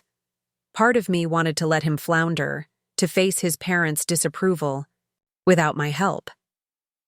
But another part recognized that their visit would impact the children, and their well-being had to remain my priority. What exactly are you asking of me? I said finally, keeping my voice neutral. They're expecting to stay with us, with me, at the house. They don't know I've moved out. He paused. I know it's a lot to ask, but could they stay with you? Just for the weekend? It would give me time to break the news gently, away from the kids. My immediate instinct was to refuse. Having my soon-to-be ex-in-laws stay in my home while their son explained he was divorcing me to marry his pregnant assistant was beyond awkward. Yet I could see the practical wisdom in separating that difficult conversation from the children. They can stay in the guest room, I conceded reluctantly. But Greg, you need to tell them immediately upon arrival. I won't lie to them or pretend things are normal. And you need to take them to dinner that first night, away from the house to have the conversation. Thank you, he said, the relief in his voice palpable. I'll pick them up from the airport and take them straight to dinner. They can come to the house afterward, once they know. Fine. But understand this is the last time I'm managing your parents for you. Part of divorce is dividing family responsibilities as well as assets. After hanging up, I stood in my kitchen, amazed, at the boundary I'd just established. Throughout our marriage, I had been the one to maintain relationships with Greg's family, sending the Christmas cards, organizing visits, remembering birthdays. It had been an unspoken part of our division of labor. He handled finances and yard work. I managed the social and emotional aspects of our family life. That dynamic was changing now, forcibly, but perhaps necessarily. Greg would need to build his own relationship with his parents as a divorced man, just as I would need to manage finances I had previously left largely to him. I spent the next 2 days preparing for the visit, changing sheets in the guest room, stocking the refrigerator, ensuring the house was immaculate, not to impress my former in-laws, but to reinforce my own sense of control over the situation. This was my home now, and I would welcome them on my terms. Friday arrived with unseasonable rain, matching my mood as I attended my first summer design class in the morning. Despite the looming visit from the Westbrooks, I found myself fully engaged in the course material, particularly as we explored new digital design tools that had evolved since my earlier education. The technology was intimidating but exciting, opening possibilities I hadn't imagined for translating creative concepts into workable designs. By the time I returned home to prepare for the evening, I had almost forgotten about the impending awkwardness, until my phone rang with a call from Diane Westbrook herself. "Elaine? We've just arrived at the airport. Gregory was supposed to meet us, but he's not here. We've been waiting nearly an hour." I closed my eyes briefly, swallowing my irritation at Greg's continued evasion of difficult conversations. "I'm sorry to hear that, Diane. Have you tried calling him?" "Of course we have," she said, a hint of her usual impatience creeping into her tone. "He's not answering. Richard is attempting to reach him through his office now." I could picture them perfectly.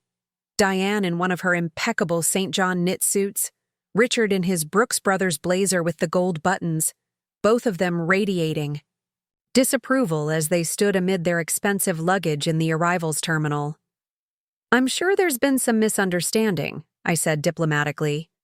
"Why don't you take a taxi to the house and I'll try to reach Greg in the meantime?"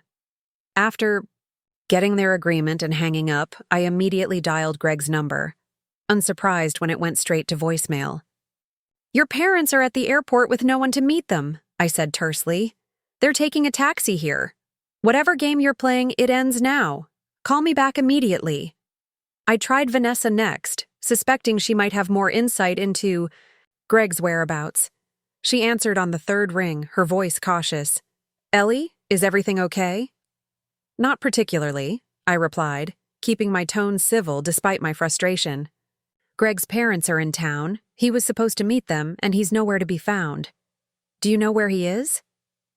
A pause. "He's here, but he's not in a position to talk right now." Something in her voice raised alarm bells.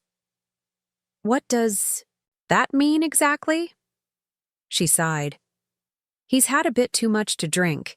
He's been anxious about his parents visiting, about telling them everything. I think it overwhelmed him." The absurdity of the situation struck me with such force that I nearly laughed. Greg, who had orchestrated a 2-year affair while planning a vow renewal ceremony, who had impregnated his assistant while married to me, was now hiding in a drunken stupor rather than face his parents with the truth. "His parents are coming to my house," I said, my voice tight with controlled anger. "I agreed to let them stay here so he could break the news gently over dinner. Now I'm left hosting them with no explanation from their son." "I'm sorry," Vanessa said, sounding genuinely distressed. "I tried to get him to call them last week to prepare them before the visit, but he kept putting it off. I'll try to get him sobered up, get him to call them." "Don't bother," I said flatly. I'll handle it. But Vanessa, this is the last time. I'm not covering for him anymore. I hung up, a strange calm settling over me. For years, I had smoothed things over for Greg, with his parents, with friends, with the children when he missed events due to work. I had been the buffer between him and the emotional complexities of life, managing discomfort so he didn't have to face it. That role was over now, not just because we were divorcing, but because I finally saw it for what it was, a disservice to him and a burden on me. Greg was a grown man, soon to be a father of 3. It was time he learned to handle difficult conversations himself. The taxi from the airport arrived just as I finished setting out coffee and pastries in the living room. I greeted Richard and Diane with the polite warmth I had always maintained, helping with their luggage, offering refreshments, apologizing for Greg's absence without making excuses for him. Traffic can be unpredictable from downtown, I said, vaguely, buying time while I decided how to handle the situation. I'm sure he'll be along soon. Diane glanced around the living room, her gaze lingering on the design materials still spread across my dining table. You seem to be in the midst of some project, she observed, the hint of disapproval in her voice familiar and grating. I'm completing a design certificate, I said smoothly, refusing to apologize for my pursuits.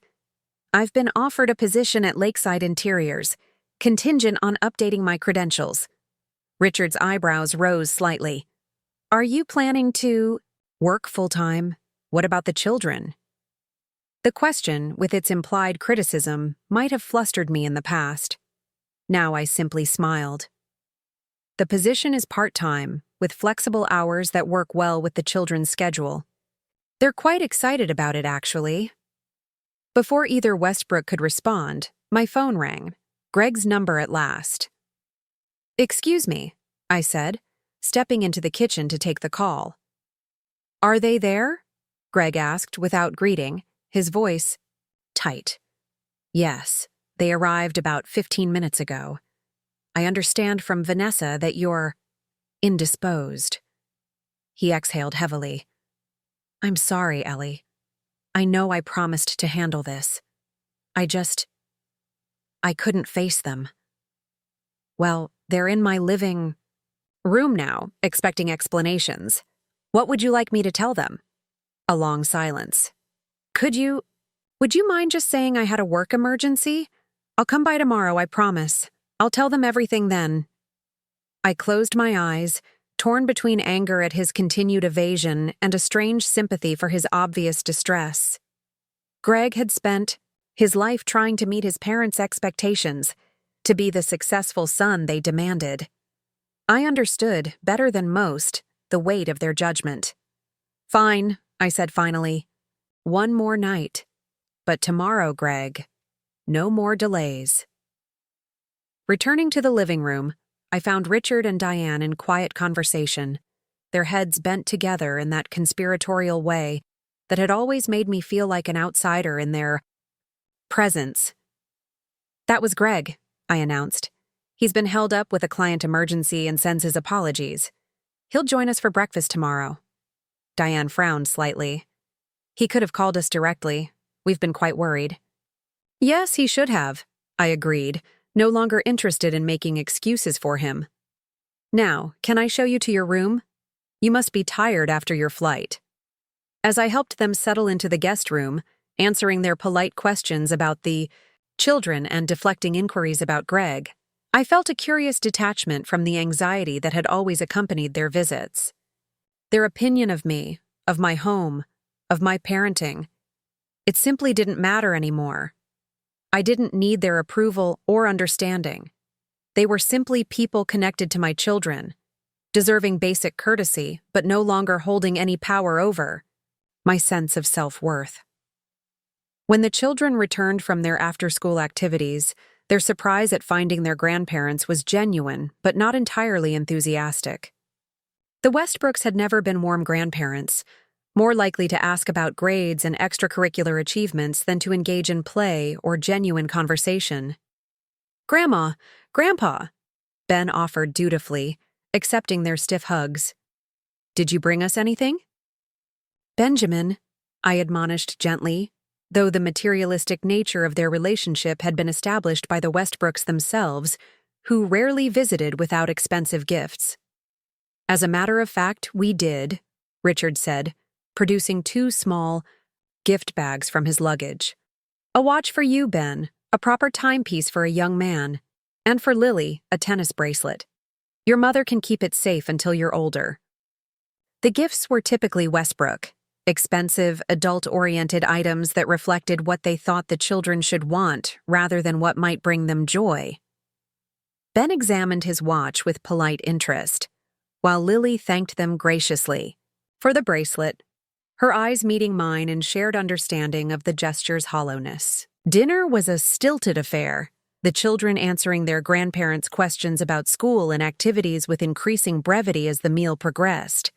I maintained the conversation with practiced ease, steering topics away from Greg's absence or any hint of the dramatic changes in our family structure. By the time dessert was served, even Diane seemed to have exhausted her supply of polite inquiries, lapsing into comments about friends and acquaintances the children and I had never met. After the children were in bed, I joined the Westbrooks for a nightcap in the living room, bracing myself for the more direct questions they had likely been restraining in the children's presence. "Elaine," Diane began, swirling her brandy, "I can't help but notice things seem different. The house, your new career interest, Gregory's unexplained absence." I met her gaze steadily. "Yes, things are different, but I think it's best if Greg explains when he joins us tomorrow." Richard frowned. "If there's something we should know about, I'd prefer to hear it directly. We're family, after all." The statement, delivered with his typical authoritative tone, sparked a flicker of irritation within me. Throughout my marriage, the Westbrooks had maintained a careful distance, never fully accepting me into their concept of family. Now, when it suited their need for information, they invoked the connection. "With all due respect, Richard, this is between Greg and me first, then between us and our children, and only then between us and extended family. I promised Greg the opportunity to speak with you himself, and I intend to honor that promise." Diane's eyebrows rose at my unusually direct response, but she nodded stiffly. "Very well. We'll wait to hear from Gregory in the morning." The conversation shifted to safer topics, their travel plans, mutual acquaintances, the weather, until they excused themselves to retire for the evening. I remained in the living room after they'd gone upstairs, sipping my wine and contemplating the bizarre situation I found myself in. Hosting my soon-to-be ex-in-laws while their son hid from the consequences of his actions with his pregnant girlfriend. If someone had described this scenario to me a year ago, I would have dismissed it as an outlandish plot from a daytime soap opera. Yet here I was, living it, and somehow managing to navigate it with a composure I wouldn't have believed myself capable of. My phone buzzed with a text from Greg. "I'll be there for breakfast, 8:30. Thank you for today. I know I don't deserve your help." I didn't respond, unsure what to say. He was right. He didn't deserve my help. Yet I had provided it anyway, not for his sake, but for the sake of minimizing drama that might affect the children. It was a distinction. Worth noting, a clarification of my priorities moving forward. The morning dawned bright and clear, the rain of the previous day giving way to summer sunshine. I rose early, preparing a substantial breakfast, coffee, fruit, pastries from the local bakery, and a frittata keeping warm in the oven.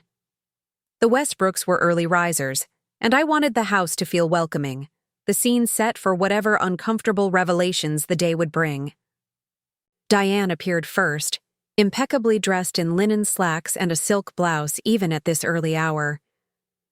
"You've gone to considerable trouble," she observed, helping herself to coffee. "Is there an occasion I'm unaware of?" "Just hospitality," I replied lightly, arranging napkins on the breakfast table. "The children will be up soon. They always wake early on Saturdays." As if on cue, Ben thundered down the stairs in his pajamas, stopping short when he saw his grandmother. "Oh, morning, Grandma." Diane smiled thinly. "Good morning, Benjamin. Perhaps you should dress before breakfast?" Ben looked to me, clearly, unwilling to change his weekend routine for his grandmother's sensibilities. I winked at him. "Pajamas are fine for Saturday breakfast, honey. It's a house rule." He grinned, helping himself to a pastry with deliberate casualness. Lily appeared moments later, followed by Richard, and soon all 5 of us were seated around the table, the conversation flowing more easily in the morning light than it had at dinner. At precisely 8:30, the doorbell rang. The children perked up immediately. "That's probably Dad," Lily said, starting to rise. "I'll get it." I placed a gentle hand on her arm. "Let me, sweetheart." Something in my tone must have conveyed the seriousness of the moment, as she sat back down without protest. I opened the door to find Greg standing on the porch, looking somewhat haggard, but sober and determined. "Thank you for this," he said, quietly. "I know it's not fair to ask." "You're right, it's not," I replied, keeping my voice low. "But it's the last time, Greg. After today, you manage your own relationship with your parents." He nodded, following me into the dining room, where the Westbrooks and children were finishing breakfast. The scene was deceptively normal. Grandparents and grandchildren sharing a meal, the sunlight streaming through windows, the scent of coffee and baked goods filling the air. It belied the tension humming beneath the surface, the imminent shattering of this facade of family unity. "There you are, Gregory," Diane said, her voice holding the slightest edge. "We were beginning to think you'd forgotten about us entirely." Greg forced a smile, kissing his mother's cheek and shaking his father's hand. "Sorry about yesterday. Client emergency. You know how it is."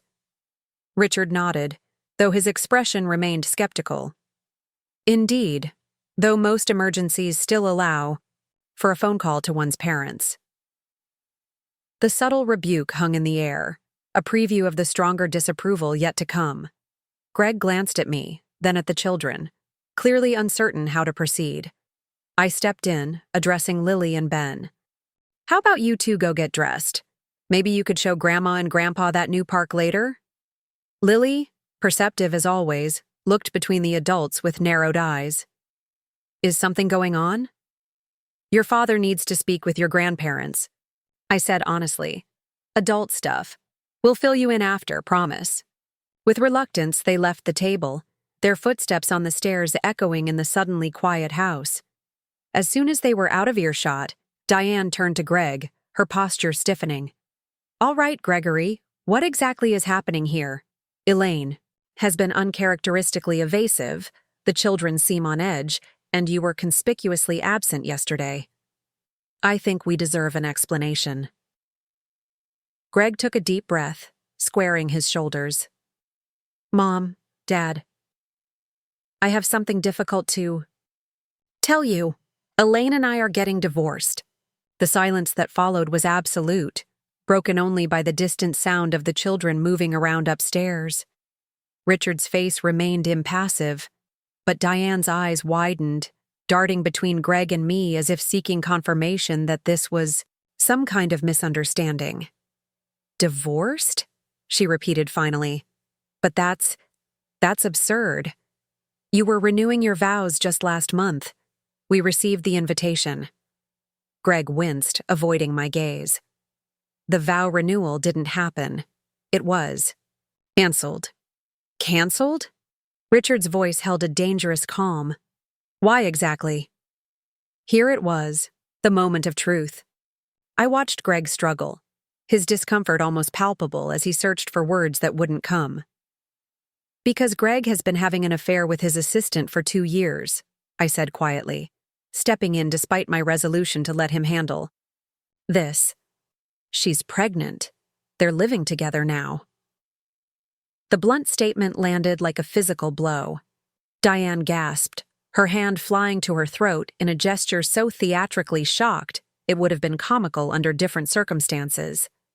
Richard's face darkened, his jaw clenching visibly. "Is this true?" he demanded, his voice tight with controlled anger. Greg nodded miserably. "Yes, I've been seeing Vanessa. She's expecting our child in December." "Have you lost your mind?" Richard's composure cracked, his voice rising. "Throwing away a 15-year marriage, a respected position at the firm, your family's stability? For what? Some young woman who trapped you with a pregnancy?" "It wasn't like that," Greg protested weakly. "Vanessa didn't trap me. We fell in love." Diane made a sound of disgust. "Love? You destroy your family for some infatuation and call it love? I raised you better than this, Gregory."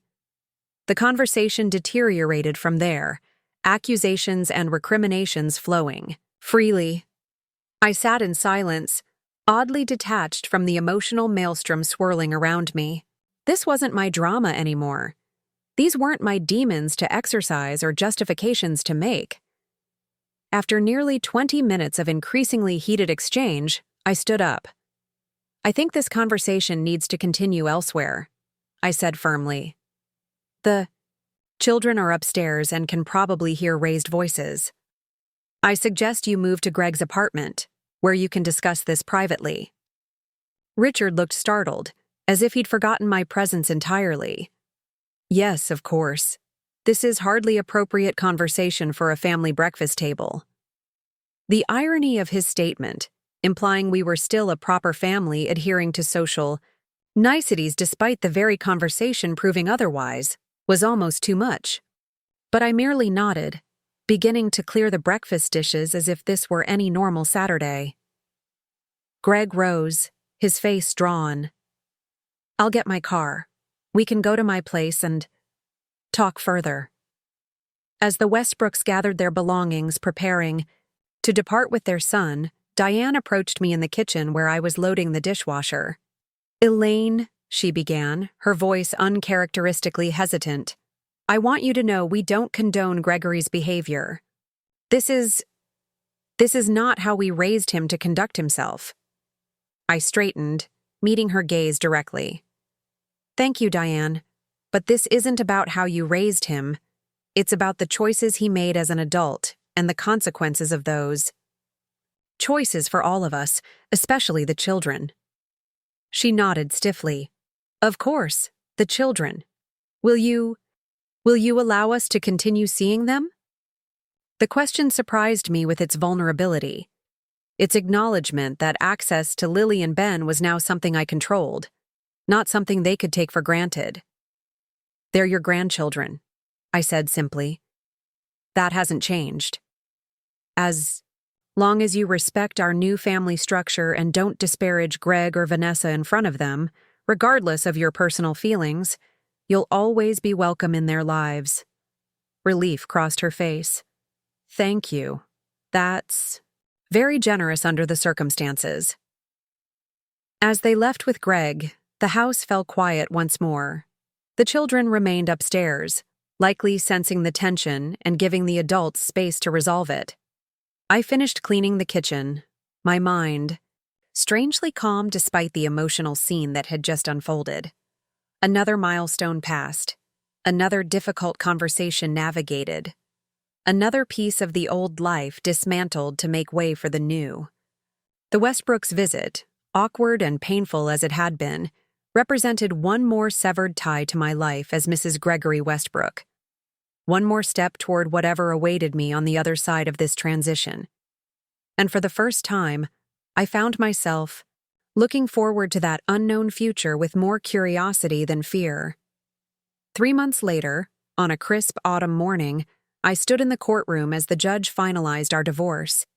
Greg stood beside his attorney across the aisle, his expression solemn but relieved.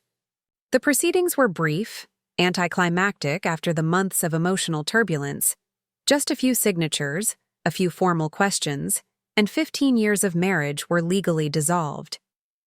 "Congratulations, Ms. Westbrook," my attorney said as we exited the courtroom. "Or will you be returning to your maiden name?" "I haven't decided yet. I admitted. The children are used to sharing my last name, and professionally, I've started establishing myself as Elaine Westbrook, designer. She nodded, understanding. There's no rush. You can always change it later if you decide to. Greg approached as my attorney excused herself, giving us privacy. His suit hung slightly loose on his frame. He'd lost weight over the past months, the stress of our separation and his parents' ongoing disapproval taking its toll. So that's it, he said quietly. Officially over. Yes. I felt no triumph. In the moment, no vindication, just a profound sense of closure. How are you doing? He shrugged. Managing. The firm's been challenging. Richard Davies took his business elsewhere after the news broke. A few others followed. I nodded, unsurprised. In investment banking, personal scandal could have professional repercussions, especially with more conservative clients. And your parents? Still barely speaking to me, he admitted. They came around for dinner last week, but they were cold. To Vanessa. It'll take time. We stood awkwardly in the courthouse hallway, former partners now connected only by our children and shared history. There was nothing left to say, no loose ends to tie up. The divorce agreement covered everything: finances, custody arrangements, the house, even holiday schedules. I should go, I said finally. I have a client meeting at 11. Of course. He hesitated, then extended his hand. Good luck, Ellie. With everything. I shook his hand briefly, the formality of the gesture underscoring how far we had traveled from the intimate partnership we once shared. You too, Greg. Outside, autumn sunshine bathed the courthouse steps in golden light. I paused, breathing deeply, allowing myself to fully absorb the moment. I was divorced. Single. Solely responsible for my own happiness and direction for the first time in 15 years. The sensation was both terrifying and exhilarating, like standing at the edge of an unfamiliar landscape, vast, uncharted, full of both potential pitfalls and unexpected beauty. My phone buzzed with a text from Amanda. Client meeting pushed to 11:30. Take your time. I smiled, grateful for her understanding. Amanda had become not just an employer, but a mentor since. I'd joined Lakeside Interiors 2 months earlier. She had guided me through the steep learning curve of professional design, offering patience when I stumbled with new software, praise when I contributed valuable insights, and unvarnished criticism when my work didn't meet her standards. Under her tutelage, I was flourishing, my confidence growing with each successful project. The Tudor revival in Hillcrest had been completed last week, the clients so delighted with the transformation that they'd already referred 2 friends to the firm. My second project, a waterfront condo for a recently divorced executive, was in the early stages, the client responding enthusiastically to my concept boards. I walked to my car, a new-to-me SUV purchased with part of the divorce settlement. The reliable family vehicle was mine now, as was the house, maintained with the alimony and child support Greg provided faithfully each month.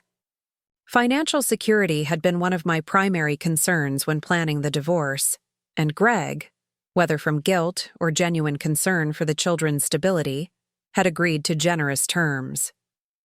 The drive to Lakeside Interiors took me through downtown, past the gleaming office tower where Greg worked.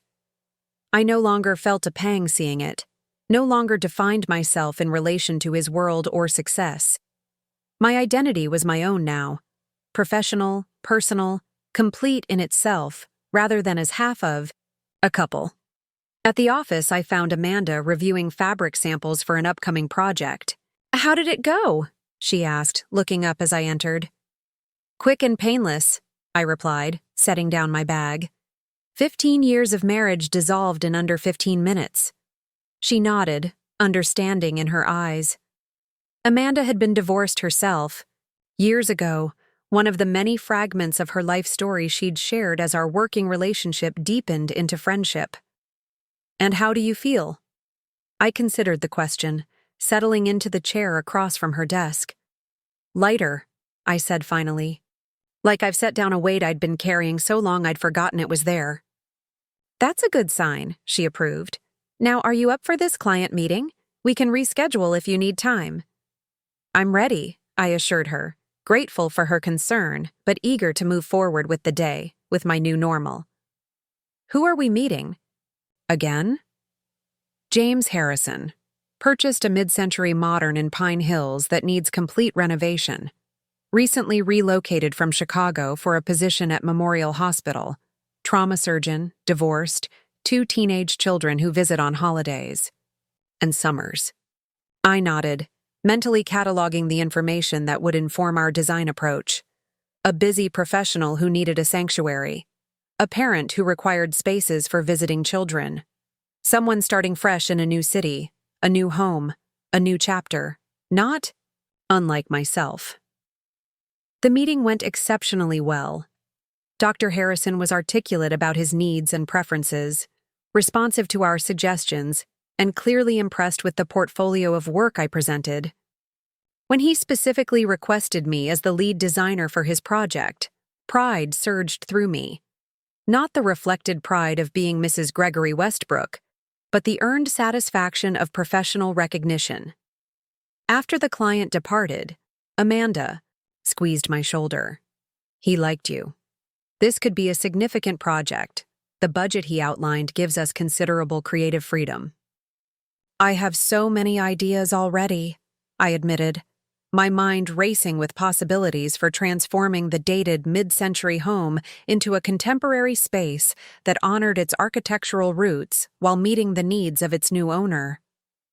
Start sketching, she encouraged. Initial concept boards by Friday? I nodded, already mentally arranging my schedule to accommodate the new project while balancing my ongoing work, classes, and the children's needs. It was a complex juggling act, but one I was mastering day by day, finding rhythms and routines that worked for our reconfigured family. That evening, as I prepared dinner for Lily and Ben, my phone rang with a number I didn't recognize. I answered, cautiously, still wary of unsolicited calls in the wake of the divorce. Elaine Westbrook? A woman's voice inquired. Yes, speaking. This is Meredith Collins from Pine Hill Academy. I'm calling regarding your application to our interior design competition. My heart skipped. 3 weeks ago, at Amanda's urging, I had submitted a design concept to a prestigious competition sponsored by Pine Hill Academy, an exclusive art school in the city. The winning design would be implemented in the school's new student center, and the designer would receive a substantial cash prize, along with significant industry recognition. Yes, of course, I managed, my voice steady despite the sudden flutter of nerves. Thank you for calling. I'm pleased to inform you that your design has been selected as one of 3 finalists, Meredith continued. The committee was particularly impressed with your innovative approach to creating collaborative spaces for students. Joy surged through me, so pure and unexpected that I had to grip the kitchen counter for support. That's wonderful. News. Thank you. She outlined the next steps, a presentation to the selection committee in 2 weeks, more detailed renderings of specific elements, preparation for potential questions about materials and implementation. I took notes mechanically, still processing the magnitude of this recognition. When I hung up, I stood motionless in the kitchen, overcome with emotion. 6 months ago, I had been Elaine Westbrook, wife and mother, planning a vow renewal ceremony to celebrate 15 years of what I believed was a solid marriage. Now I was Elaine Westbrook, divorced mother of 2, emerging interior designer, finalist in a prestigious industry competition. The transformation was so profound, so unexpected, that it nearly took my breath away. Mom, are you okay? Lily's voice broke through my reverie. She stood in the kitchen doorway, her expression concerned. I'm more than okay, I told her, my voice thick with emotion.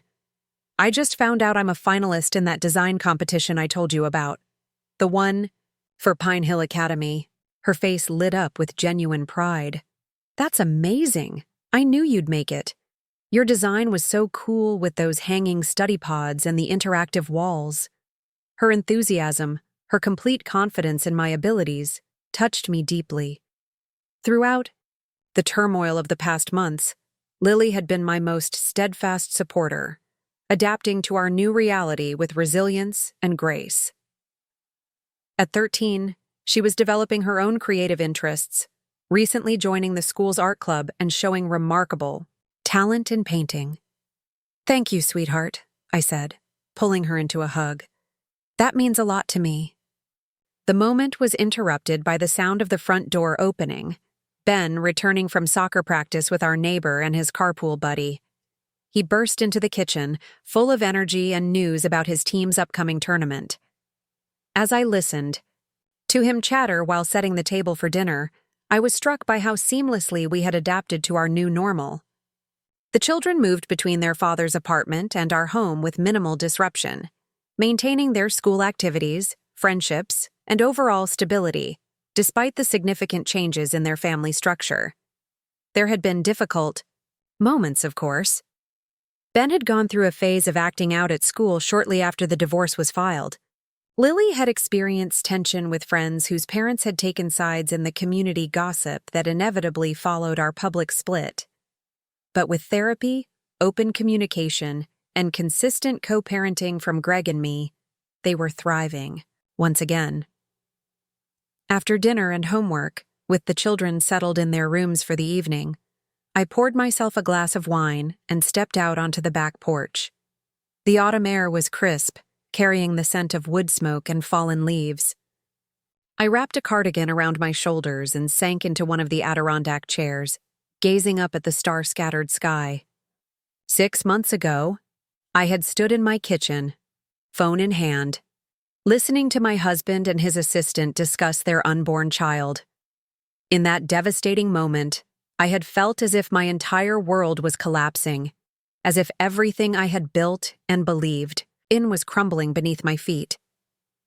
I couldn't have imagined then that destruction would make way for creation. That ending my marriage would begin a journey back to myself. That the most painful betrayal I had ever experienced would ultimately lead to greater authenticity, deeper connections, and unexpected joy. The divorce, finalized that morning, was not an ending but a continuation. Another step on a path I was now creating deliberately, mindfully, true to my own values and vision. My phone buzzed with a text from Rachel. "Heard about the competition? Celebration drinks tomorrow? So proud of you." I smiled, texting back my agreement. The web of support I had discovered and nurtured over these months, Rachel's unwavering friendship, Catherine's fierce loyalty, Amanda's professional mentorship, even unexpected allies, like Vanessa, who had proven genuinely committed to maintaining a healthy dynamic for the children's sake, had sustained me through the darkest moments. And now, as I sat under the stars, cradling possibilities instead of regrets, I realized that what had seemed like the end of everything had actually been a beginning. Not the beginning I would have chosen, but perhaps the one I needed. A catalyst for growth, for courage, for reclaiming parts of myself that had been slowly submerged during 15 years of marriage. The journey hadn't been easy. There were still challenges ahead: co-parenting complexities, professional hurdles, the eventual integration of Greg and Vanessa's baby into our extended family circle. But for the first time, I faced these challenges, not as obstacles to happiness, but as natural elements of a rich, evolving life.